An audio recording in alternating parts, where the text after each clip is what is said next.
Singareni is going to enter in to losses. ఈరోజు 4,000 కోట్ల ఓడీలో ఉంది సింగరేణి. చాలా పెద్ద స్కామ్ కదా అన్న ఇది. చేస్తాం. ఒకరు ఎదుగుతున్నప్పుడు సడన్ గా తొక్కడానికి ఎందుకు ట్రై చేస్తారు? I don't want to criticise BJP after working for so many years, but still అందులో ఉన్న వాస్తవాన్ని మీరు అడిగారు కాబట్టి చెప్పాలనుకుంటున్నాను. బీఆర్ఎస్ పవర్ లో ఉన్నప్పుడు ఎప్పుడు క్యాస్ట్ కన్సెన్సస్ మీద మాట్లాడలేదన్న, but Congress did it. See, it is a mere stunt. Stunt. Yes, definitely. Telangana formation day రోజు అతను వచ్చి ఎవరు జాగిర్ అని మాట్లాడటం, వాట్ డూ యూ థింక్? మా అయ్య జాగిరి కాబట్టి మీ అయ్య జాగిరి కదా. నిజంగా ఇంత లెవెల్లో స్కామ్ జరుగుతుంటే, ఇన్ని వేల కోట్ల గురించి అంటుంటే, why is not centre acting upon it? Congress surprised. I'm really surprised. 80,000 కోట్ల రూపాయల Apple AI center Vizag investments తీసుకొస్తలేము. కరెక్ట్. మొత్తం దివాలా తీసింది. మా Public గా. రాష్ట్రంలో ఏం లేదు, మా బండి తూట్లు పడ్డాయి, నా డ్రైవర్ కుక్కలు పడ్డాయి అంటే ఎవడొస్తాడు? What do you think of CJP? Cockroach. ఈ కాక్రోచ్లు పోయి రేపు క్రొకడైలు కూడా వస్తాయి. How can we unsee this? మీకు ఒక విషయం చెప్పాలి. బీఆర్ఎస్ రికార్డ్స్లోనే బీసీ కోటాను తగ్గించినట్టే చూపిస్తున్నాం. అక్కడ 15,000 కోట్లు 2013లో you took a stand. Scam జరిగింది టు రిప్రజెంట్ బీజేపీ. నేను రాజీనామా చేసిన తర్వాత కేటీఆర్ గారు ఆయన వెల్కమ్ టు ద నిఖిల్ గుండా షో. అంటే యాక్చువల్లీ ఈ పాడ్కాస్ట్ ఇంకా పేరు పెట్టలే అన్న మేము, బట్ బేసిక్గా the goal of this podcast is మా లాంటి కామన్ పీపుల్కి, జనరల్ పీపుల్కి పాలిటిక్స్ని ఇంకొంచెం డీమిస్టిఫై చేసి, ఎందుకంటే సినిమా హీరోలకి పొలిటీషియన్స్కి మన స్టేట్లో అయితే డిఫరెన్స్ లేదన్న. వాళ్ళు సూపర్ స్టార్సే, వీళ్ళు సూపర్ స్టార్సే. కాకపోతే ఇంకొంచెం డీమిస్టిఫై చేసి దగ్గర తీసుకెళ్ళాలనేది ఆలోచన అన్న. ఫస్ట్ మీ గురించి ఒక చిన్న బ్రీఫ్. Why exactly politics? మీరు బిట్స్ పిల్లలు చదువుకురానా? You're a very highly intellect person. Politics ఎందుకు? మనిషి పురుడు పోసుకున్న దగ్గర నుండి పాడెక్కేంత వరకు ప్రతి అంశము రాజకీయాలతో ముడిపడి ఉంటుంది అన్న. మంచి రాజకీయాలు ఉంటే మంచి సమాజం, మంచి దేశం నిర్మాణం అవుతుంది, మంచి భవిష్యత్తు కూడా ఉంటుంది. కాబట్టి ప్రతి ఒక్కటి రాజకీయాలతో ముడిపడినప్పుడు, ఆ రాజకీయాలే కంపని చాలామంది అంటున్నప్పుడు, సమస్య ఎదుర్కొన్నటువంటి వాడే ఆ సమస్యకు సరైనటువంటి పరిష్కారం చూపెడతాడు. ఆ పరిష్కారం కూడా శాశ్వతంగా ఉంటుందని నమ్మినటువంటి ఒక వ్యక్తిగా నేను 2013లో అమెరికాలో ఉద్యోగం మానేసి మన దేశానికి వచ్చి, హైదరాబాద్కి వచ్చి నేరుగా భారతీయ జనతా పార్టీ ఆఫీస్కి వెళ్ళి నేను రాజకీయాల్లో అరంగేట్రం చేశాను నేను. So politics with a passion for a change, ఆ థీమ్తోనే నేను రాజకీయాలకు వచ్చాను. 13లో జాయిన్ అయితే ఈరోజు మనం 26లో ఉన్నాం. అంటే సుమారుగా 13 ఏళ్ళు నేను జర్నీ చేశాను అన్న. సో చాలామంది అంటుంటారు, రాకేష్ ఇంకా నువ్వు గెలవలేదు కదా, 13 ఏళ్ళు అయింది అంటే. Politics is a journey, not a destination. Politics అంటే కేవలము ఎన్నికలు, ప్రచార సభలు, లేకపోతే ధర్నాలు, రాస్తారోకోలు ఇవి మాత్రమే కాదు. రాజకీయాలంటే it is an instrument for change. అన్యాయాన్ని ప్రశ్నించడం, ఆవిష్కరణలు చేయడం, ప్రజల్ని ఒక లక్ష్యం వైపు మళ్లించడం, వాళ్ళని లీడ్ చేయడం, ఒక సోషల్ చేంజ్, ఒక పొలిటికల్ చేంజ్ కోసం తెగింపుతో కొట్లాడడం. ఇది నేను రాజకీయాలంటే దీన్ని నేను చూశాను. అంటే నా మనసులో రాజకీయాలంటే ఇదే. I don't believe in the existing leadership. So డెఫినెటివ్గా నాకు మళ్ళీ పని చేస్తే తప్ప నేను మీకు పొజిషన్ గ్యారంటీ చేయలేనని ఓపెన్గా చెప్పినారు. All of this signifies that leadership is revolving around KTR garu. And it డెఫినెటివ్లీ shows, ఒకవేళ కేసీఆర్ గారు ఉంటున్నారు అని అంటే ఆ స్టేట్ కమిటీస్ ఏవి డిజాల్వ్ కాకపోతుండే. కేసీఆర్ గారు ఉంటున్నారంటే కేటీఆర్ గారిని మళ్ళీ లైమ్ లైట్లోకి తెచ్చి అతని చుట్టే ఇవన్నీ తిప్పడము clearly shows that KTR garu is the next leader for BRS and he's the next to kin. So can we say that KTR garu will be the CM if BRS comes to the power? BRS పవర్లోకి వస్తే డెఫినెట్గా కేసీఆర్ గారే మా ముఖ్యమంత్రి. ఇది స్వయంగా కేటీఆర్ గారు చెప్తున్నారు, పార్టీలో ఉన్నటువంటి అనేక మంది నాయకులు చెప్తున్నారు. ఎందుకంటే ప్రజలు మళ్ళీ కేసీఆర్ గారిని ముఖ్యమంత్రిగా చూడాలనుకుంటున్నారు. కాబట్టి ఆ విషయంలో ఎటువంటి రెండో అభిప్రాయం లేదు. కానీ మీరన్నట్టుగా కేటీఆర్ గారు నెక్స్ట్ లీడర్ అంటే నెక్స్ట్ లీడర్ ఏంది, ఇప్పుడు ఆల్రెడీ ఆయన పార్టీ లీడర్, ఆయన party course, he's working the working president, president, is yeah. Working president. Yeah. But who would he be CM? So that party has to decide collectively. Will that be a collective decision or single person decision? Definitely collective డెసిషనే ఉంటుంది. Collective డెసిషనే ఉంటుంది. ప్రజాస్వామ్యంలో ప్రజల అభిప్రాయానికి భిన్నంగా ఎవరు నిర్ణయాలు తీసుకొని మనుగడ సాగించలేరు. Of course. సో డెఫినెట్గా నెక్స్ట్ ముఖ్యమంత్రి అభ్యర్థి కేసీఆర్ గారే.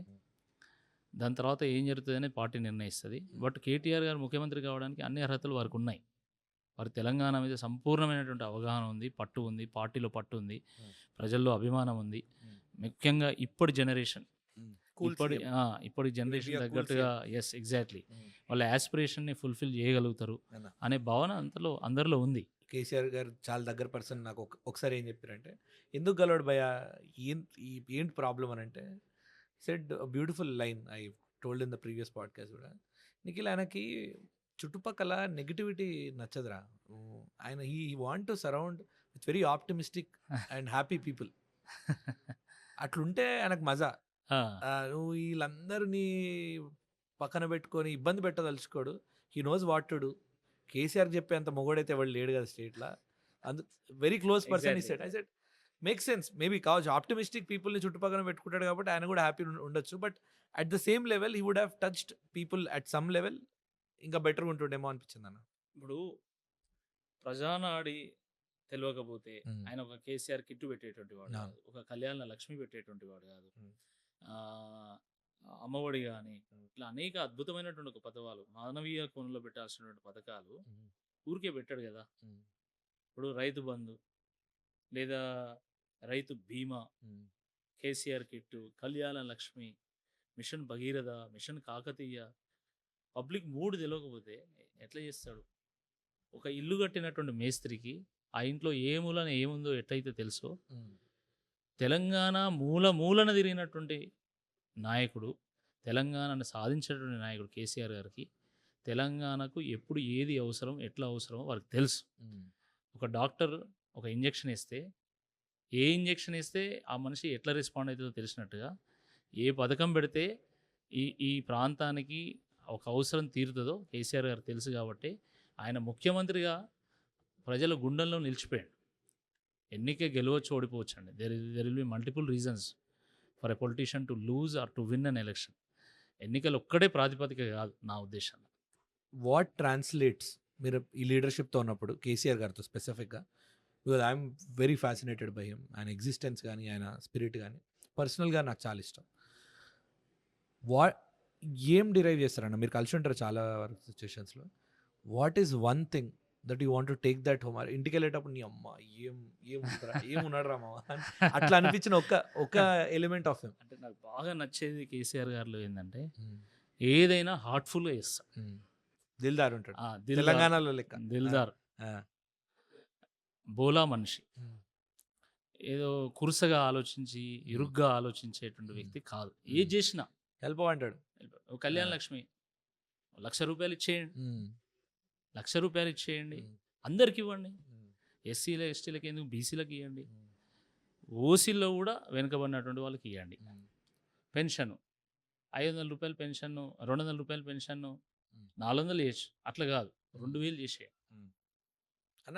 నిజంగా ఏది చేసినా కూడా ఓపెన్, అది నిజంగా ఆయన దిల్దారుగా చేయడమే కాదు, నిజంగా చేసింది ఆ బెనిఫిషరీకి ఒక ట్రాన్స్ఫర్మేటివ్గా ఉండాలి. అంటే నిజంగా వాళ్ళ జీవితాలు మారిపోవాలి దాంతో. ఇప్పుడు దళిత బంధు ప్రవేశపెట్టాడు, సరే దాంతోనే ఓడిపోయిందనే చర్చ జరుగుతుంది. ఆ విషయాన్ని కొంచెం పక్కన పెడితే 50,000 ఇవ్వచ్చు, ఆయన ₹1,00,000 కూడా ఇచ్చి నేను ఇచ్చిన అని చేతులు దొరుకుకోవచ్చు. కానీ అట్లా కాదు, నేను ఒకసారి హెల్ప్ చేసిన అంటే దాంతోనే వాళ్ళ కుటుంబం అసలు మారిపోవాలి అనేటువంటి ఆలోచనతో ₹10,00,000. చాలామంది, ఇప్పుడు నేను సింపుల్గా చెప్తున్నా, ప్రధానమంత్రి కిసాన్ సమ్మాన్ యోజన తీసుకొచ్చా, దాన్ని తప్పు పట్టలేము. ఎంత ఇస్తారు? ఎన్ని ఎకరాల భూమి ఉన్నా కూడా గదే 6,000 ఇస్తారు. నిజంగా 6,000తోని ఇప్పుడు 5 ఎకరాల భూమి ఉన్నోడికి ఏమొస్తుంది? ఏం రాదు. అదే కేసీఆర్ గారు ఏం చేసిండు, ఎకరానికి 10,000, నువ్వు ఎన్ని ఎకరాలు ఉంటే అన్ని ఇస్తావు. పంటకి అంటే నేను ఇచ్చినా అనిపించుకోవడం కాదు, నీ ఇచ్చింది నీకు నిజంగా ఉపయోగపడాలి, నీ జీవితంలో ఒక మార్పు తీసుకురావాలి. నిజంగా వ్యవసాయం సంక్షోభం నుంచి బయటపడాలి అనేటువంటి ఆలోచనతో వారు చేశారు. That is what I really like in KCR. Open హార్టెడ్గా ఇచ్చేయడం. దట్ వి ఆర్ అన్న టాకింగ్ ఇప్పుడు రైట్ నౌ తెలంగాణ పాలిటిక్స్లో most hot topic Kavitha versus KCR, the civil war. అన్న నా క్వశ్చన్ ఏంటంటే, she just formed Telangana Rashtriya Sena, right? ఈ ఫామ్ చేసినప్పుడు కవిత గారు 2-3 పదాలు, KCR garu corrupted by power, BRS or TRS, formerly TRS lost its soul, and Kavitha garu Kaleshwaram project గురించి మాట్లాడినందుకు తనని సైడ్ లైన్ చేశారు. ఇలాంటి స్ట్రాంగ్ క్లెయిమ్స్ చేసినారు. What do you think about it? నేను చెప్పేది ఏముందండి, పార్టీయే నిర్ణయం తీసుకుంది కదా. పార్టీయే క్రమశిక్షణ తప్పింది అని చెప్పేసి వారు సస్పెండ్ చేయడం జరిగింది. ఇక అలాంటప్పుడు దాని మీద నేను వ్యాఖ్యానించేది ఏముంటుంది? అట్లా కాదన్న. ఎవరైనా కూడా మ్మ్. నేను కానీ మీరు కానీ ఎవరైనా మనం పార్టీలో పనిచేసేటప్పుడు మ్మ్. పార్టీ నిబంధనల ప్రకారం నడుచుకోవాలి. నడుచుకోనప్పుడు తప్పకుండా చర్యలు ఉంటాయి. కాబట్టి దాని మీద ఇక నేను అంతకంటే పెద్ద స్పందించేది ఏం లేదు. అట్లా కాదన్న. ఆ. ఇప్పుడు మీరు now you're a spokes person for BRS, right? KCR గారి మీద కానీ కేటీఆర్ గారి మీద కానీ అంత స్ట్రాంగ్ అలిగేషన్స్ వచ్చినప్పుడు ఆమె ర్యాండమ్ యాక్టివిస్ట్ అయితే కాదన్న. She served as an MLC and she is directly a daughter of KCR. She definitely should have strength. Either తను అబద్ధం ఆడుతుందన్న ఆర్ నిజంగానే అక్కడ కరప్షన్ జరిగింది. ఏదర్ టూలో ఒకటి నిజమన్న. What do you think? ఎందుకంటే you're already a spokes person today. Definitely అంటే ఎవరు మాట్లాడినా మీరు రెస్పాండ్ చేయొచ్చు, కానీ ఓన్లీ బికాస్ కవిత గారు కాబట్టి మనము స్ట్రాంగ్ రెస్పాన్స్ ఇవ్వట్లేదా? అట్లేం లేదు. కేసీఆర్ గారిని, కేటీఆర్ గారిని, హరీష్ రావు గారిని ఈ రాష్ట్రంలో ఎంతోమంది విమర్శిస్తూనే ఉన్నారు. End of the day public సమాధానం చెప్తారు. గుర్తుపెట్టుకోండి. కేసీఆర్ గారి పాత్ర ఏందో దాన్ని విడమర్చి చెప్పాలా అండి తెలంగాణ ప్రజలకి? నాకు అర్థం కాదు. ఇది కారు చీకట్లు కమ్ముకున్నటువంటి వేళ ఒక వెలుగు రేఖను చూపెట్టినటువంటి వారు కేసీఆర్ గారు. అసలు తెలంగాణ అనే పదము ఉచ్చరిస్తేనే నేరం అనుకున్నటువంటి సందర్భంలో ఈ రాష్ట్రంలో సబ్బండ వర్గాలతోనే జై తెలంగాణ నినాదం ఎత్తుకునేలాగా చేసినటువంటి నాయకుడు కేసీఆర్ గారు. అసాధ్యాన్ని సుసాధ్యం చేసినటువంటి నాయకుడు కేసీఆర్ గారు. 36 పార్టీలను ఏకం చేసి ఢిల్లీ మెడలు వంచినటువంటి వారు కేసీఆర్ గారు. 6 దశాబ్దాల ఆకాంక్షను డెలివరీ చేసినటువంటి వ్యక్తి కేసీఆర్ గారు. కాబట్టి ఆ నాయకుడిని పట్టుకొని ఇక చిల్లం పొల్లం మేము మాట్లాడతాము అంటే ప్రజలు అల్టిమేట్గా డెసిషన్ తీసుకుంటారు. Definitely she is lying according to you.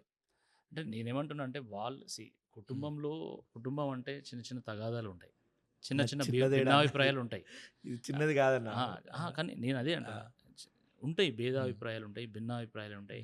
అయినంత మాత్రాన అంత ఆకాశం అంత ఎత్తు ఎదిగినటువంటి కేసీఆర్ గారిని పట్టుకొని అదోటి ఇదోటి అంటే అది భావ్యం కాదు. అది వాళ్ళ విచక్షణకే వదిలేయాలి అంతే. అంతకంటే నేను చెప్పేది ఏం లేదు అన్న. సేమ్ ఎగ్జాక్ట్లీ ఇట్లనే ఇదే పాయింట్లో కవిత గారు కూడా కేటీఆర్ గారిని నాయివ్ అన్నారు. అంటే చిన్నపిల్లోడు, తెలీదు, ఆయనను మోసం చేస్తున్నారు, రైట్? ఇన్కాంపిటెంట్ అని మాట్లాడాడు. ఎవరిని? కేటీఆర్ గారిని. ఎవరన్నారు? కవిత గారు, రైట్? అదే కాకుండా అంటే చిన్నపిల్లల్లాగా నాయివ్ అని అనడము. మీరు కేటీఆర్ గారు స్పోక్స్ పర్సన్ అన్నారు. Right now you're more like a right hand wing person to KTR garu. According to you what is your take on this? అంటే కేటీఆర్ అండ్ ఎందుకంటే కవిత గారు కేటీఆర్ గారిని చిన్నప్పటి నుంచి మీకన్నా నాకన్నా అందరికన్నా చాలా దగ్గరగా చూసిన. According to you what do you think about this particular statement between him and her? KTR గారు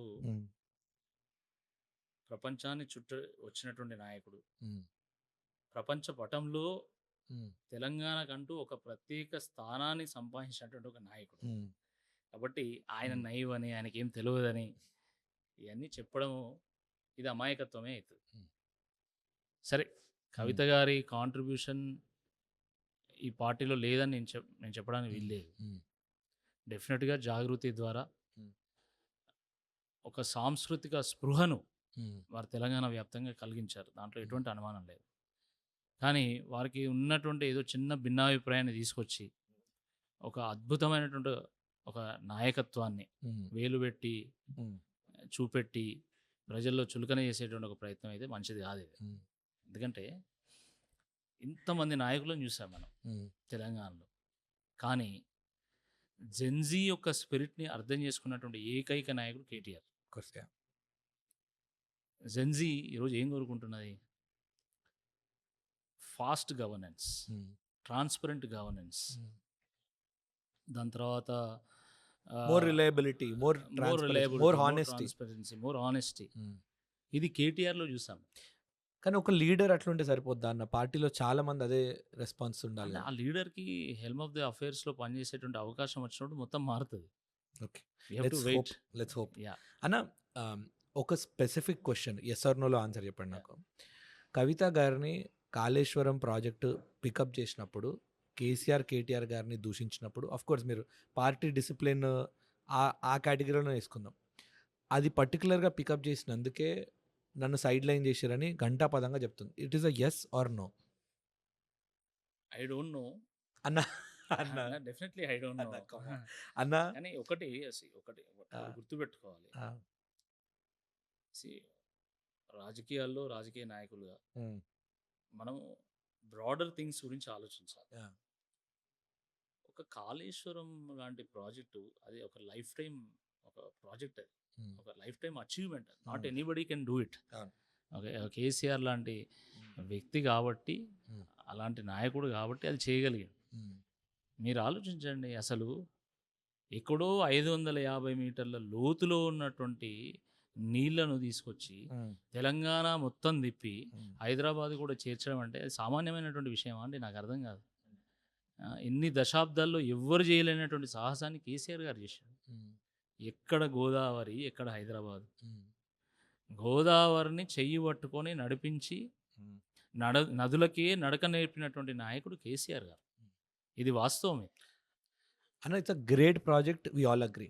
కాకపోతే ప్రాబ్లం ఎక్కడ వచ్చిందంటే 38,000 crore ఉన్న బడ్జెట్ 180%, 1,10,000 crore జంప్ కావడం. అన్న, మీరు ఎకనామిస్ట్, నేను స్టార్టప్ ఎంతూజియాస్ట్. బేసిక్ ఎకనామిక్స్ మన అందరికి అర్థమవుతుంది. ఎనీ ప్రాజెక్ట్లో 5, 10, 15% డీవియేషన్ అర్థం చేసుకుంటాం అన్న. 180% jump, how can we unsee this? మీకు విషయం చెప్పాలి.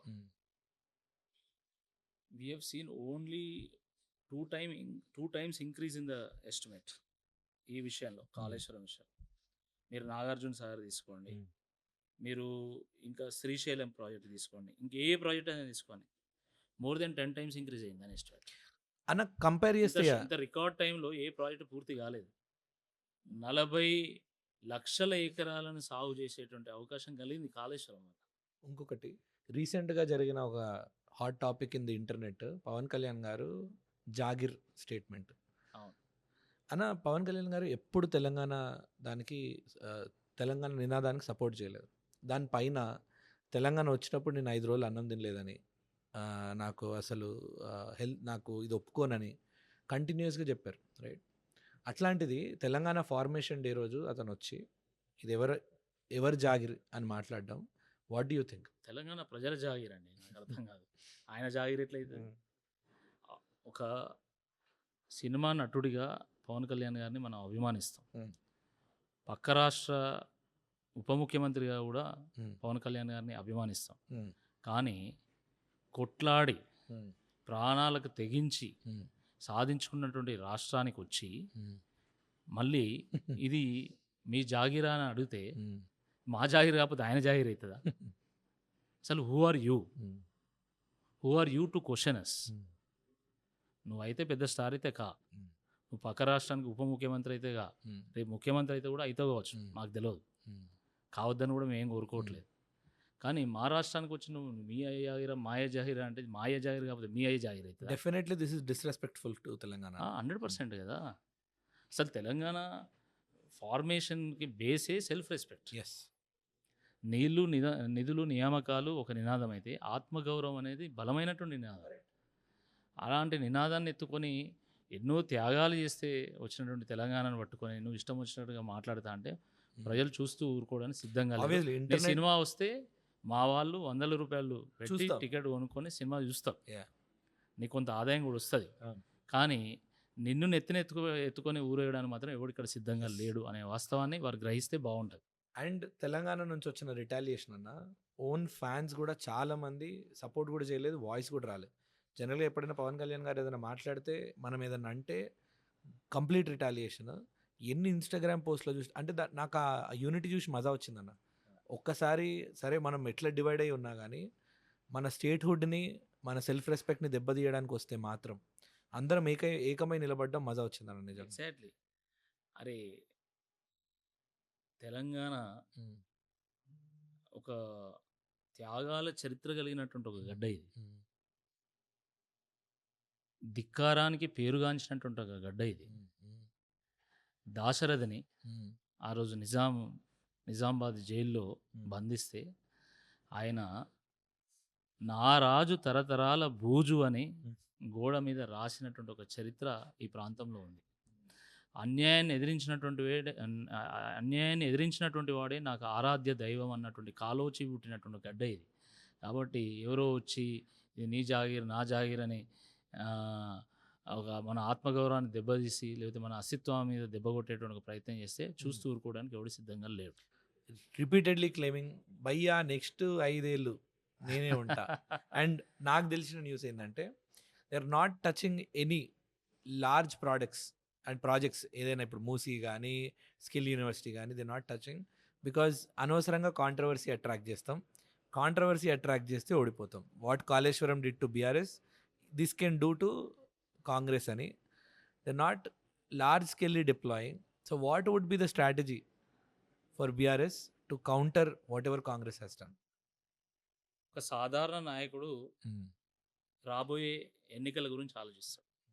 ఒక నిజమైనటువంటి నాయకుడు రాబోయే తరం గురించి ఆలోచిస్తాడు. కేసీఆర్ గారు రాబోయే తరాల గురించి తరం గురించి కాదు, తరాల గురించి ఆలోచించండి కాబట్టి ఆయన ప్రజల గుండెల్లో ఒక స్థానాన్ని సంపాదించుకునే పరిస్థితి ఏర్పడ్డది. రేవంత్ రెడ్డి ఎలక్షన్ గెలవగానే నెక్స్ట్ ఎలక్షన్ గురించి మాట్లాడడం మొదలుపెట్టాడు.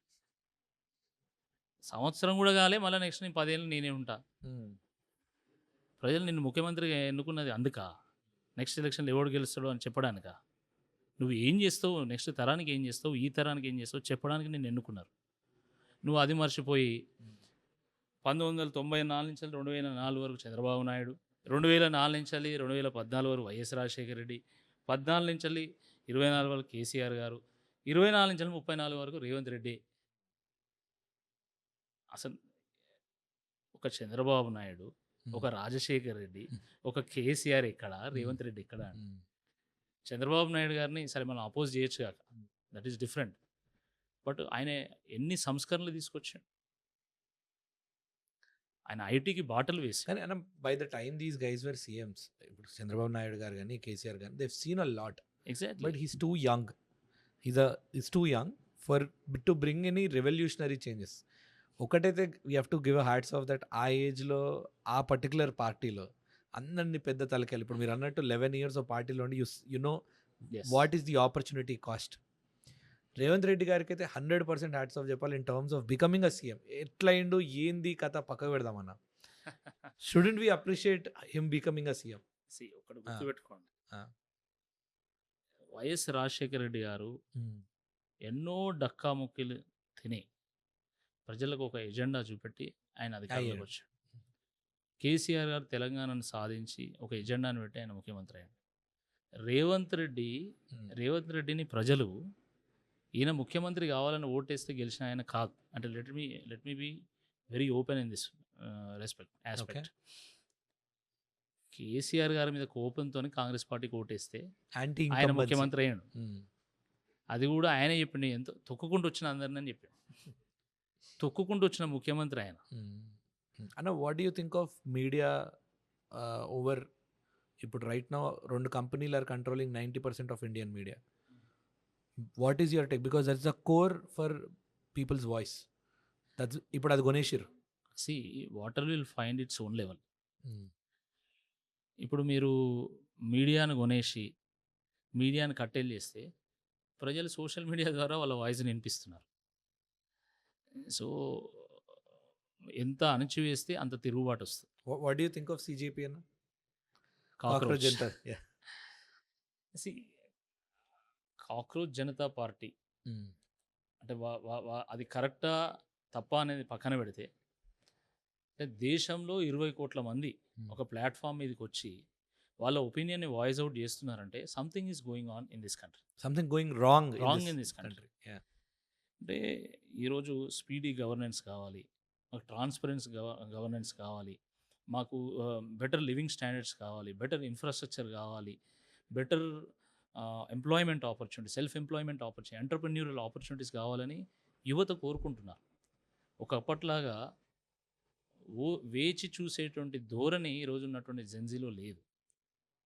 కాబట్టి వాళ్ళు ఈ స్లోనెస్‌ని చూసి వాళ్ళు రివోల్ట్ అయ్యారు. తిరుగుబాటు చేశారు. It may be only a digital revolution. Do you think నేపాల్‌లో జరిగినట్టు ఇక్కడ కూడా అయితదన్న? ఎందుకు కాదు? ఆ స్ట్రెంత్ ఉందంటారు. డెఫినెట్లీ. ఎందుకు కాదని నేను అంటున్నా. ఇప్పుడు 140,00,00,000 జనాభాలో ఈరోజు నిజంగా మనకి ఎంప్లాయ్‌మెంట్ ఆపర్చునిటీస్ ఉన్నాయా? మా వరంగల్‌లో ఒక్క సంవత్సరంలో 20,000 మంది గ్రాడ్యుయేట్స్ బయటకొస్తున్నారు. కనీసం ఒక 500 మంది, 1000 మందిని అబ్జర్వ్ చేసుకునేటువంటి కెపాసిటీ లేదు వరంగల్‌లో. మరి మిగతా వాళ్ళందరూ ఏం కావాలి? ఆ అసహనంతోనే ఈరోజు ఇదేంది కాక్రోచ్ జనతా పార్టీ. సో ఈ కాక్రోచ్‌లు పోయి రేపు క్రొకొడైల్‌లు కూడా వస్తాయి. సో అది వాళ్ళ లీడర్‌షిప్ పక్కకు పెడితే అన్న, according to me cockroach Janata party intent ఏదైతే ఉందో, ద స్పిరిట్ ఏదైతే ఉందో, ఐ థింక్ ఇప్పుడు గవర్నమెంట్ ఇగ్నోర్ చేస్తుంది. వాళ్ళని సరే ఒక పార్టీకి అటాచ్ చేసి ఈళ్ళు వీళ్ళోళ్ళు, వాళ్ళోళ్ళని అది పైన లేయర్‌ని పక్కకు పెడితే ఆ 20,00,000 20,00,00,000 30,00,00,000 మంది ఎవరైతే ఫాలో అయితున్నారో వాళ్ళెవరు ఒక పార్టీకి చెందినోళ్ళు కాదు. Definitely not. వాళ్ళు ఈ దేశ ప్రజలు, వాళ్ళందరికీ వాయిస్ సేమ్. ఎగ్జాక్ట్‌లీ. దాన్ని సీరియస్ తీసుకోకపోతే I think there is a definitive revolution in coming. Definitely. KTR గారు ఆ మధ్యలో నేపాల్‌లో జెన్‌జీ ఉద్యమం వచ్చినప్పుడు, ఈ దేశంలో కూడా వచ్చే ప్రమాదం ఉందంటే పెద్ద జోక్ అని అందరూ అన్నారు. కానీ ఏం జరిగింది?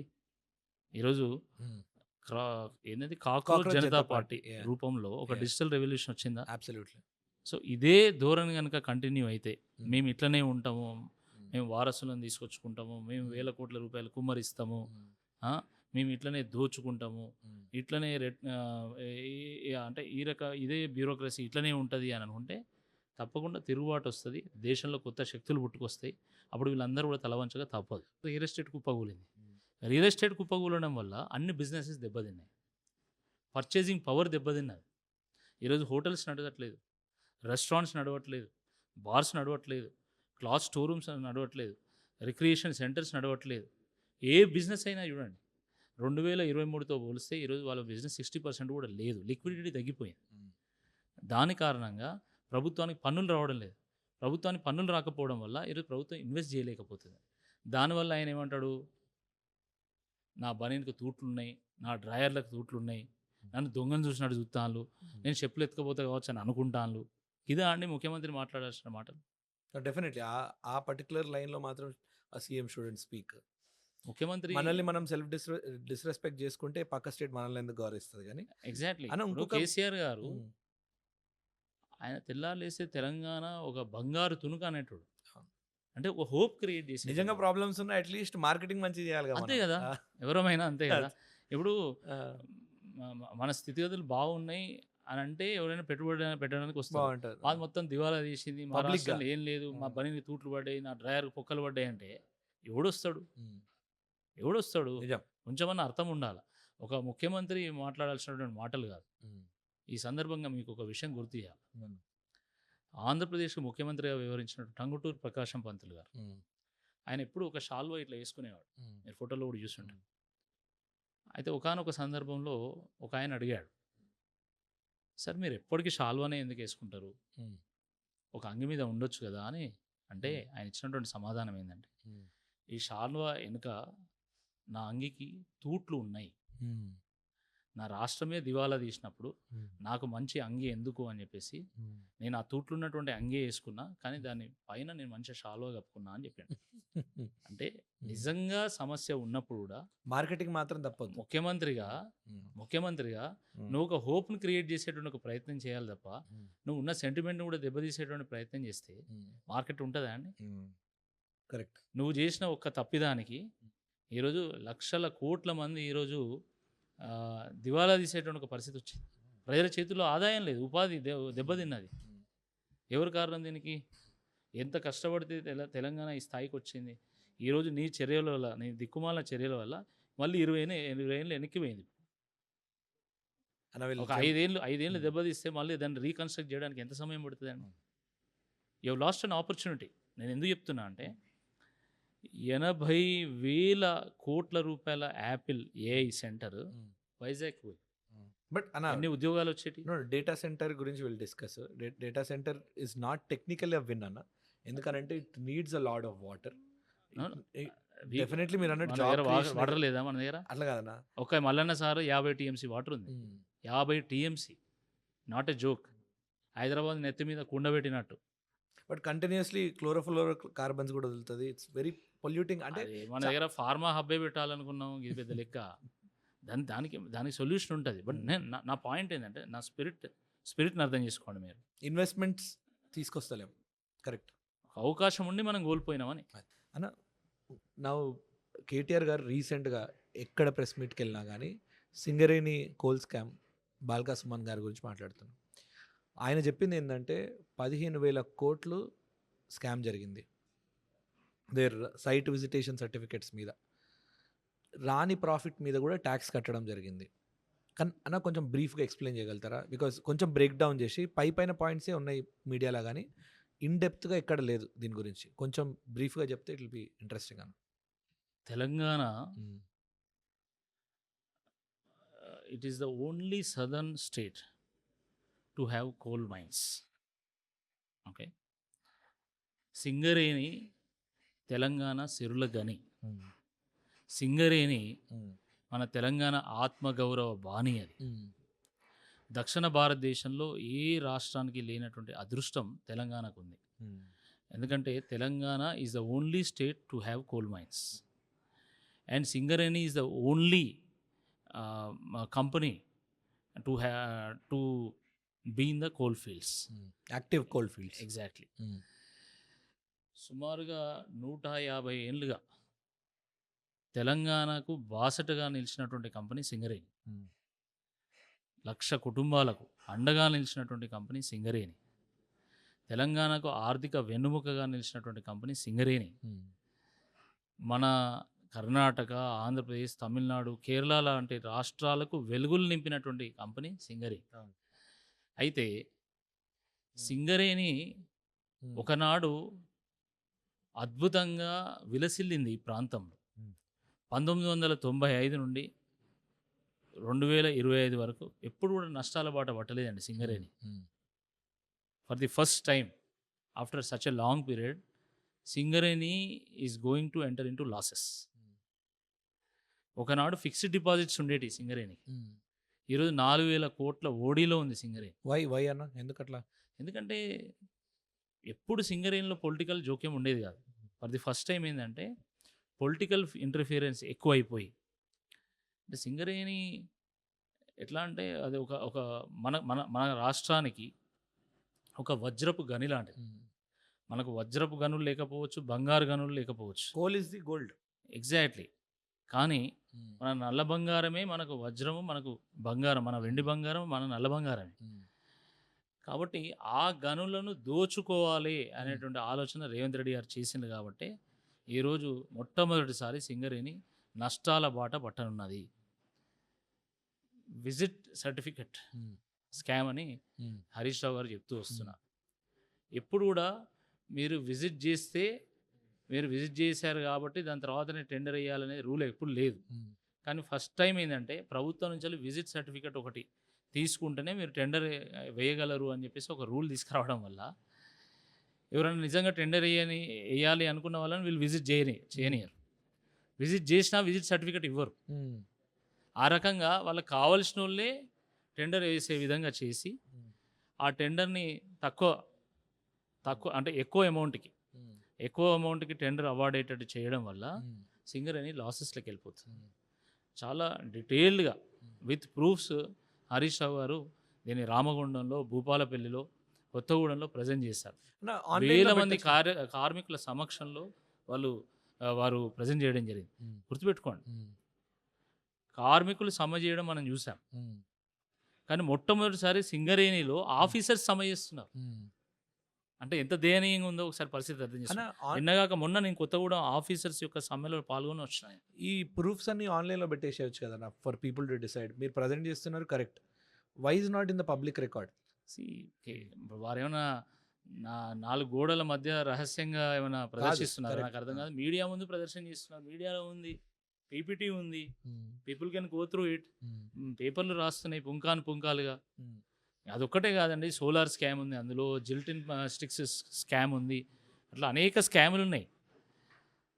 సింగరేణి సిరుల గని, కానీ ఈరోజు కుంభకోణాల గనిగా మారింది కాబట్టి మేము దాని గురించి కొట్లాడుతున్నాం. ఎండ్ ఆఫ్ ద డే తెలంగాణను సాధించినటువంటి పార్టీగా సింగరేణిని కాపాడుకోవాలనే దాంట్లో మా బాధ్యత ఎక్కువ ఉంటుంది. అన్న 49% Singareni is hold by central government. Yes, నిజంగా ఇంత లెవెల్లో స్కామ్ జరుగుతుంటే, ఇన్ని వేల కోట్ల గురించి అంటుంటే, why is not centre acting upon it? Because Congress I'm really surprised. ఎందుకంటే 49% స్టేక్ ఉండి కూడా ఇంత పెద్ద ఎలిగేషన్స్ వస్తే కేంద్ర ప్రభుత్వం నాట్ ఈవెన్ అ స్టేట్మెంట్.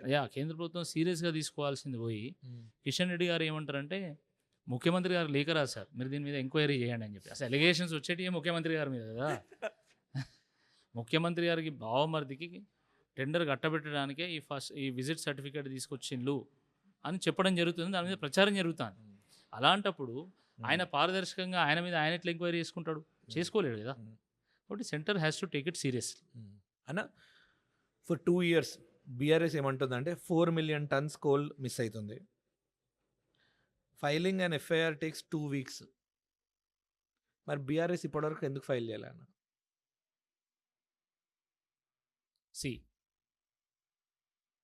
కొన్ని లక్షల మెట్రిక్ టన్ల కోల్ అది ఉన్నదని, దానివల్ల ప్రాఫిట్ వచ్చిందని, దానికి ఐటీ కూడా కట్టింది. అవును. కానీ ఫీల్డ్ మీద పోతే ఆడ కోల్ లేదు. హరీష్ రావు గారు భూపాలపల్లికి వచ్చినటువంటి సందర్భంలో నన్ను ఫీల్డ్ మీదకి ఎంటర్ కానివ్వండి, మేము చూసి వస్తాము అని చెప్పేసి వారు చెప్పడం జరిగింది. వారిని అక్కడ ఎస్పీ అడ్డుకున్నారు. దాని తర్వాత కొత్తగూడెం, అంతకంటే ముందు రామగుండం, అక్కడ ఫీల్డ్ మీద ఓనిస్తలేరు అసలు. ఇంకా విచిత్రం ఏంటంటే, అక్కడ మట్టి మీద బొగ్గు కప్పేసి ఇక్కడ బొగ్గు ఉన్నది అని చూపెట్టేటువంటి ప్రయత్నం కూడా చేస్తున్నారు. నా క్వశ్చన్ ఏంటంటేనా, 2 years నుంచి మనం ఈ స్టేట్మెంట్ పట్టుకొని మాట్లాడుతున్నాం. మీరు అన్నట్టు ప్రతి దగ్గర ప్రజెంటేషన్స్ చేస్తున్నాం, మాట్లాడుతున్నాం. కానీ ఈ రోజు వరకు బీఆర్ఎస్ పార్టీ ఒక్క ఎఫ్ఐఆర్ కూడా ఫైల్ చేయలేదు. మేము ఎట్లా ఫైల్ చేస్తామండి? నాకు అర్థం కాదు. అట్లీస్ట్ కంప్లైంట్ చేసినామా మనం? అరే మేము పబ్లిక్ డొమైన్లో రాజకీయ పార్టీలు అనేది ప్రజాకోట్లో కొట్లాడతాయి. అన్ని న్యాయ వ్యవస్థ దగ్గర పోవాల్సినటువంటి అవసరం లేదు. చాలా పెద్ద స్కామ్ కదా అన్నది. చేస్తాం డెఫినెట్గా. మేము డెఫినెట్గా వీళ్ళు కంప్లైంట్ చేస్తే ఏం చేశారు? ఇప్పుడు ఉదాహరణకి అమృత్ దాంట్లో టెండర్లలో స్కామ్ జరిగిందని చెప్పేసి అలిగేషన్స్ చేసినాం. దాని మీద ఏం చేశారు మీరు? అదే చాలా విషయాల్లో ఇప్పుడు ఫర్ ఎగ్జాంపుల్ ఇప్పుడు వడ్ల దాంట్లో కొనుగోలులో కుంభకోణం జరిగింది. దాని మీద కూడా మేము కంప్లైంట్ ఇచ్చాం కదా. ఏం చేసింది గవర్నమెంట్? అలా చిత్తశుద్ధి ఉంటే జరుగుతుంది. కానీ అసలు ఎట్లుందంటే అంటే వాళ్ళే కుంభకోణం చేసినప్పుడు మేము కుంభకోణం చేసినామని చెప్పి వాళ్ళు ఎట్లా చెప్పుకోగలుగుతారు? కరెక్ట్. బట్ మన డ్యూ డిలిజెన్స్ అయితే మనం చేయాలి కదన్న. మేము చేస్తున్నాము. ఇప్పుడు వడ్ల టెండర్లో జరిగినటువంటి స్కామ్ గురించి మేము కంప్లైంట్ ఇస్తే హైకోర్టు దాన్ని స్వీకరించింది. దాని తర్వాత అందరికీ నోటీసులు కూడా పంపడం జరిగింది. కాబట్టి వీఆర్ డూయింగ్ అవర్ బెస్ట్. నన్ను కూడా అడిగిను, Rakesh why did you resign? నేను చెప్పిన అంటే ఇప్పుడు నేను ఇంతకుముందు చెప్పినట్టుగా పార్టీకి విధేయంగా ఉంటాం, కానీ బానిసగా ఉండలేం కదా. So and especially after having seen the whole world, okay, మేము ఇప్పుడు ఒక రూమ్లో వేసి నేను బంధిస్తాము అంటే అట్లా ఫీల్ అయ్యారా అన్న మీరు? నేను ఫీల్ అయ్యాను. Then KTR conversation made you realize that you are worth more. Yes, నేను కూడా ఎప్పుడు అనుకోలేదు అసలు నేను కూడా పార్టీ మారుతా అని. వాస్తవం చెప్పాలంటే పార్టీలు మారేవాళ్ళంటే నాకు అస్సలు ఇష్టం ఉండదు.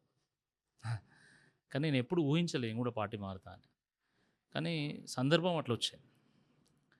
కాబట్టి మారాల్సి వచ్చింది. ఇంక it's a life time decision. నేను మళ్ళీ పార్టీ మారాలనుకోవట్లేదు. నిజంగా అనుకోవట్లేదా? మారరా? మారను నేను. ఓకే. నేను అసలు ఆ ఫస్ట్ టైం పార్టీ మారడమే ఒక పెద్ద డెసిషన్. మళ్ళీ ఇంకొక డెసిషన్ నేను తీసుకోవాలని అనుకోవట్లేదు. నాకు మంచి స్వేచ్ఛ ఉంది ఇక్కడ. అవకాశాలున్నాయి. ఒక గొప్ప నాయకుడితోని కేసీఆర్ గారితోని పనిచేసేటువంటి గొప్ప అవకాశం. భవిష్యత్తు నాయకులతోని కలిసి పనిచేసేటువంటి అవకాశం నాకున్నప్పుడు why would I leave this party? అన్న మీకు పొలిటికల్‌గా గూడా పెద్ద బ్యాక్‌గ్రౌండ్ లేదు. లేదు. మీరు డబ్బు గూడా వందల కోట్లు ఉన్నోళ్ళు పర్సన్ గాదు. అస్సలు కాదు. మీరు ఈ లెవెల్‌లో బీజేపీలో 11 ఇయర్స్ గానీ, బీఆర్ఎస్‌లో ఇప్పుడు so far 2 years and future time. What would you give advice to people like us? డబ్బు పెద్దగా లేదు. పొలిటికల్ రిలవెన్స్ లేదు. కానీ చేంజ్ తీసుకురావాలని ఆలోచనలు ఉంది. నాకు నాలాంటి ఈ పాడ్‌కాస్ట్ చూసి చాలా మందికి ఆ చేంజ్ యాస్పిరేషన్ ఉంటది. Correct. What is that advice? మీరు అన్నారు ఇంతకుముందు 26 ఇయర్స్‌కి ఆమె యూఎస్ నుంచి వచ్చి విన్ అయిపోయిందని. పోరాడాలనే తత్వం ఉంటే ప్రకృతే మనకు సహకరిస్తుంది. నేను చెప్పేది అది. కానీ ఇదన్నీ ఉండే కదన్న, నీకు 11 ఇయర్స్ రాలే. అదే నేను అంటున్నా వస్తది. ఇప్పుడు and what you should have done? నేను అనేది ఏంటంటే నేను ఎప్పుడు ఒకటి బిలీవ్ చేస్తాను నేను. Leadership is not just about winnowing elections, it is winnowing hearts. ఇది గుర్తుపెట్టుకోవాలి. డాక్టర్ బిఆర్ అంబేద్కర్ ఎప్పుడు కూడా ఎన్నికల్లో గెలవలే. పండిత్ దీన్ దయాళ్ ఉపాధ్యాయ ఎన్నికల్లో గెలవలే. కానీ ఈరోజు వాళ్ళు ప్రజల గుండెల్లో నిలిచి ఉన్నారు. కాబట్టి నాయకత్వం అంటే ఎన్నికల్లో గెలుపు ఓటంలే ప్రామాణికం కాదు. I always believe in it. మనం ప్రజల గుండెల్ని గెలవగలగాలి. ఏదో ఒక రోజు అవకాశం వస్తుంది. అవకాశం వచ్చినప్పుడు పెద్దగా నిలబడగలుగుతాం. మనం గొప్పగా నిజంగా ప్రజలకు ఏదైనా చేయగలుగుతాము. అన్ఫార్చునేట్లీ ఏంటంటే పాలిటిక్స్ అంటే ఇందులో అందరూ లంగలు, దొంగలు, గుండాలు ఇలాంటి వాళ్ళు ఉండరంటారా? అందరూ అలానే ఏమి ఉండరు. Okay. Politics is nothing but reflection of the society. Society ఎట్లుంటే పాలిటిక్స్ అట్లనే ఉంటుంది. వీళ్ళు ఎక్కడి నుంచి ఆకాశం నుంచి అంతరిక్షం నుంచి ఊడిపడినటువంటి వాళ్ళు కాదు కదా. రాజకీయ నాయకులు కూడా మన మధ్యలో ఎదిగినటువంటి వాళ్ళే, ఎదిగినటువంటి వాళ్ళు. సమాజంలో ఉండేటువంటి మంచి రాజకీయాల్లో ఉంటుంది, సమాజంలో ఉండేటువంటి చెడు కూడా రాజకీయాలు ఉంటుంది. అన్న మీరు బీజేపీలో ఫస్ట్ స్పోక్స్ పర్సన్ లాగా ఉన్నాం, రైట్? మీ కెరీర్ గ్రాఫ్ చూసుకుంటే కూడా స్టూడెంట్ లీడర్ దగ్గర నుంచి కొత్తగూడెం ఇన్ఛార్జ్, బీజేపీలో 11 ఇయర్స్ యూ సర్వైవ్డ్. అంటే అంత పెద్ద నేషనల్ పార్టీలో you survived for 11 years. And 2024 అన్న మీరు బీఆర్ఎస్లో జాయిన్ అయింది? 23లో 23 అన్న. 11 ఇయర్స్ మీరు సెంటర్లో ఉన్న పార్టీలో ఉండి వై బీఆర్ఎస్ సడన్గా? నేను 2013లో ఉద్యోగం మానేసి హైదరాబాద్కి వచ్చిన సందర్భంగా నాకు అన్ని ఆప్షన్స్ ఓపెన్గా ఉన్నాయి. ఆ రోజు ఉద్యమ పార్టీగా బీఆర్ఎస్ పార్టీ పీక్స్లో ఉంది. అధికార పార్టీగా కాంగ్రెస్ పార్టీ బలంగా ఉన్నది. తర్వాత అనేక సంవత్సరాల పాటు పరిపాలన చేసినటువంటి తెలుగుదేశం పార్టీ ఉండనే ఉన్నది. అయినా కూడా నేను ఒక వివేకానందుడి ఫాలోవర్గా, నేను ఇష్టంతోనే ఒక జాతీయ దృక్పథం కలిగినటువంటి ఒక పార్టీ అని చెప్పి జాతీయ పార్టీ అయినటువంటి భారతీయ జనతా పార్టీలో చేరిన. 2013లో అసలు కనుచూపు మేరల్లో కూడా ఇది అధికారంలోకి వస్తుందని చెప్పి ఎవరు అనుకోలే. బీజేపీ తెలంగాణ రాష్ట్రంలో ఇది ఒక శక్తిగా మారుతుంది, ఇది అధికారంలోకి వస్తుంది అని చెప్పేసి ఎవరు అనుకోలేదు. ఆ సందర్భంలో నేను బీజేపీలో జాయిన్ అయినా. అంటే నేను కేవలం అధికారం గురించి ఆలోచించేటువంటి వ్యక్తిని కాదు. నేను ఎమ్మెల్యే అయితేనా, ఎంపీ అయితేనా, ఎమ్మెల్సీ అయితేనా అని ఏమి ఆలోచించకుండా నేను వచ్చి ఈ పార్టీలో చేరినా కూడా నేను అమెరికా నుంచి వచ్చిన వాడి నా టికెట్ కావాలి, నేను పోటీ చేస్తాను నేను అడగలేదు. ఈరోజు పాలకుర్తి ఎమ్మెల్యే యశస్విని గారు 26 ఏళ్లకు ఆమె అమెరికా నుంచి వచ్చింది, టికెట్ తెచ్చుకున్నది, ఆమె ఎమ్మెల్యే అయింది, చట్టసభలో ఎంటర్ అయింది. నేను 26 ఏళ్ళకే వచ్చిన. కానీ నేను ఒక సాధారణ కార్యకర్తగా, సామాన్య కార్యకర్తగా, టీ షర్ట్లు, జీన్స్ ప్యాంట్ వేసుకున్నటువంటి ఒక కార్యకర్తగా బీజేపీలో జర్నీని ప్రారంభించి అంచెలంచెలుగా ఎటువంటి ప్రోత్సాహం లేకపోయినా, ఎటువంటి మెంటర్‌షిప్ లేకపోయినా, నేను అంచెలంచెలుగా పార్టీలో ఎదిగాను. కార్యకర్తల అభిమానాన్ని చూరగొన్నా. ప్రజల గుండెల్లో కూడా కొంత స్థానాన్ని సంపాదించుకున్నా. తెలంగాణ రాష్ట్ర రాజకీయాల్లో నాకంటూ ఒక స్థానాన్ని నేను సంపాదించుకున్నా. ఆ రోజు 2023లో I had to take a decision. ఎందుకు బీజేపీని క్విట్ అయ్యి బీఆర్ఎస్‌లో చేరానంటే, నేను 2013లో చేరినప్పటి నుంచెల్లి 2021 వరకు నేను సాధారణ కార్యకర్తనే పనిచేసుకుంటూ యువ మోర్చా కార్యకర్తగా, సోషల్ మీడియా ఇన్ఛార్జ్‌గా, దాని తర్వాత కొత్తగూడెం జిల్లా ఇన్ఛార్జ్‌గా, అవును. దాని తర్వాత అధికార ప్రతినిధిగా అవును. నా శక్తినంతా ధారపోసి భారతీయ జనతా పార్టీ ఎదుగుదల కోసం నేను పనిచేసిన. అవును. కానీ ఒకానొక సమయంలో నేను అనుకున్నా, it is time for me to think of electoral politics అని అనుకొని 2020లో అట్లా హన్మకొండ నుంచెల్లి శాసనసభ పోటీ చేయాలని చెప్పి నా ప్రయత్నాలు ప్రారంభించిన. బీజేపీలో. అసలు 5,000 ఓట్లు ఉన్నటువంటి భారతీయ జనతా పార్టీని నేను ఇంటింటికి చేర్చిన. ప్రతి గల్లీకి, ప్రతి స్లమ్‌కి, ప్రతి ఇంటికి చేర్చిన నేను హన్మకొండలో. ఎక్కడ చూసినా కూడా ఒక బీజేపీ లెహర్‌ని క్రియేట్ చేయగలిగిన హన్మకొండలో. హన్మకొండలో. ఎవరిని అడిగినా కూడా చెప్తారు. అవును. ఆ రోజు ఉన్నటువంటి పరిస్థితిలో రాకేష్ అయితే గెలుస్తాడు, ఈయన టికెట్ ఇస్తే బాగుంటుంది, ఈయన మ్మ్. అయితేనే గెలుస్తాడు అనేటువంటి ఒక టాక్ క్రియేట్ అయ్యింది. ఏ సర్వేలు చూసినా కూడా ఈయనకు టికెట్ ఇస్తే గెలవగలుగుతాడు అనే పరిస్థితి నిర్మాణం అయినాక అన్ఫార్చునేట్లీ నాకు టికెట్ ఇవ్వలేదు. టికెట్ ఇవ్వడమే కాకుండా టికెట్ డినై చేయడమే కాకుండా ఒక 3 ఏళ్ల పాటు అసలు నన్ను జిల్లా పార్టీ ఆఫీస్ అడుగు పెట్టనీయలే. అనేక ఇబ్బందులు ఎదుర్కొన్నా. కాకపోతే ఏంటంటే, ఇన్నేళ్ళు పనిచేసిన కదా, నాకు పోటీ చేసే అవకాశం వస్తుంది, అవకాశం వస్తే ప్రజలకి ఏదైనా చేయొచ్చు అనేటువంటి ధోరణితో చివరి వరకు వెయిట్ చేశాను. బట్ ఇక లాభం లేకుండా పోయింది. సో నేను తెలంగాణ బిడ్డను కదా, ఎంతో కొంత ఆత్మగౌరవం ఉన్నవాడిని, నేనేం బానిసని కాదు. సో పార్టీకి విధేయునిగా ఉంటే తప్ప బానిసగా ఉండలేనని ఆ రోజు నేను ఒక నిర్ణయం తీసుకొని భారతీయ జనతా పార్టీకి రాజీనామా చేసి బీఆర్ఎస్లో చేరడం జరిగింది. అన్న బట్ వై అనే ఆన్సర్ అన్న, ఎందుకంటే ఏ పార్టీ ఎవరు జాయిన్ అయినా ఐడియాలజీ నచ్చి, ఇప్పుడు మీరు చాలాసార్లు చాలా సందర్భంలో నేను నరేంద్ర మోడీ గారిని ఐడియాలజీ నచ్చుతుంది నాకు, అందుకు నేను బీజేపీలో ఉన్నా. సడన్గా ఈ షిఫ్ట్ ఎందుకు అని, వై బీఆర్ఎస్? ఏ సిద్ధాంతమైనా అంతిమంగా అది ప్రజలకు ఉపయోగపడాలి. భారతీయ జనతా పార్టీకి ఒక సిద్ధాంతం ఉంది. ఆ సిద్ధాంతం నచ్చి నేను బీజేపీలో చేరిన. కానీ ప్రజల్ని చేరుకునేటువంటి అవకాశం నాకు ఇవ్వలేదు. ఆ సిద్ధాంతం నేను ప్రజలకు ఉపయోగపడినప్పుడు ఇంకా so it's purely an opportunity jump. What is the use? Opportunity jump అనే ఏం కాదు. ఇప్పుడు నేను పార్టీ కోసం అంత చేశాను, పార్టీ కూడా నాకు అంత అవకాశం ఇవ్వాలి కదా. Of course. So it is just not, ఇప్పుడు నేను ఈరోజు వచ్చి టికెట్ అడిగి నేను ఏదో కావాలి అంటే వేరు. నేను 2013లో నేను చేరి 2023 వరకు నేను కొట్లాడుతూనే ఉన్నా. People have seen me as a fighter. మరి నేను ఫైట్ చేసేవాడినే అయినప్పుడు నాకు టికెట్ ఇవ్వడం కాదు, అసలు నన్ను జిల్లా పార్టీ ఆఫీస్ అడుగుపెట్టనీయకపోవడం ఏంది, కనీసం ఒక ప్రెస్ మీట్ పెట్టనీయకపోవడం ఏంది. సో నేనేం బానిసను కాదు. బట్ ఇటు వచ్చినా కానీ గ్యారంటీ లేదు కదన్న, ఎక్కడ ఏ పార్టీలో అయినా, బికాజ్ సిచ్యువేషన్స్ మారుతాయి, పీపుల్ మారుతారు, వేవ్ మారుతుంది. So how would we decide? నేను రాజీనామా చేసిన తర్వాత కేటీఆర్ గారు నాతో మాట్లాడారు. ఎన్నికల సమయంలో కూడా వారు 40 నిమిషాల సమయం ఇచ్చి నాతో మాట్లాడారు. వారు ఒకటే చెప్పారు, నేను 25 ఏళ్ళు రాజకీయాల్లో చురుగ్గా ఉంటాను, నాతో పాటు ప్రయాణం చేయి, నువ్వు ప్రజాప్రతినిధి కావాలనుకున్నావు, కానీ నేను అవకాశం ఇస్తా, ప్రజలకు సర్వీస్ చేసేటువంటి అవకాశం మనం సృష్టిద్దాం, కలిసి వర్క్ చేద్దామంటే వారి మీద నమ్మకంతో నేను పార్టీలో చేరిన.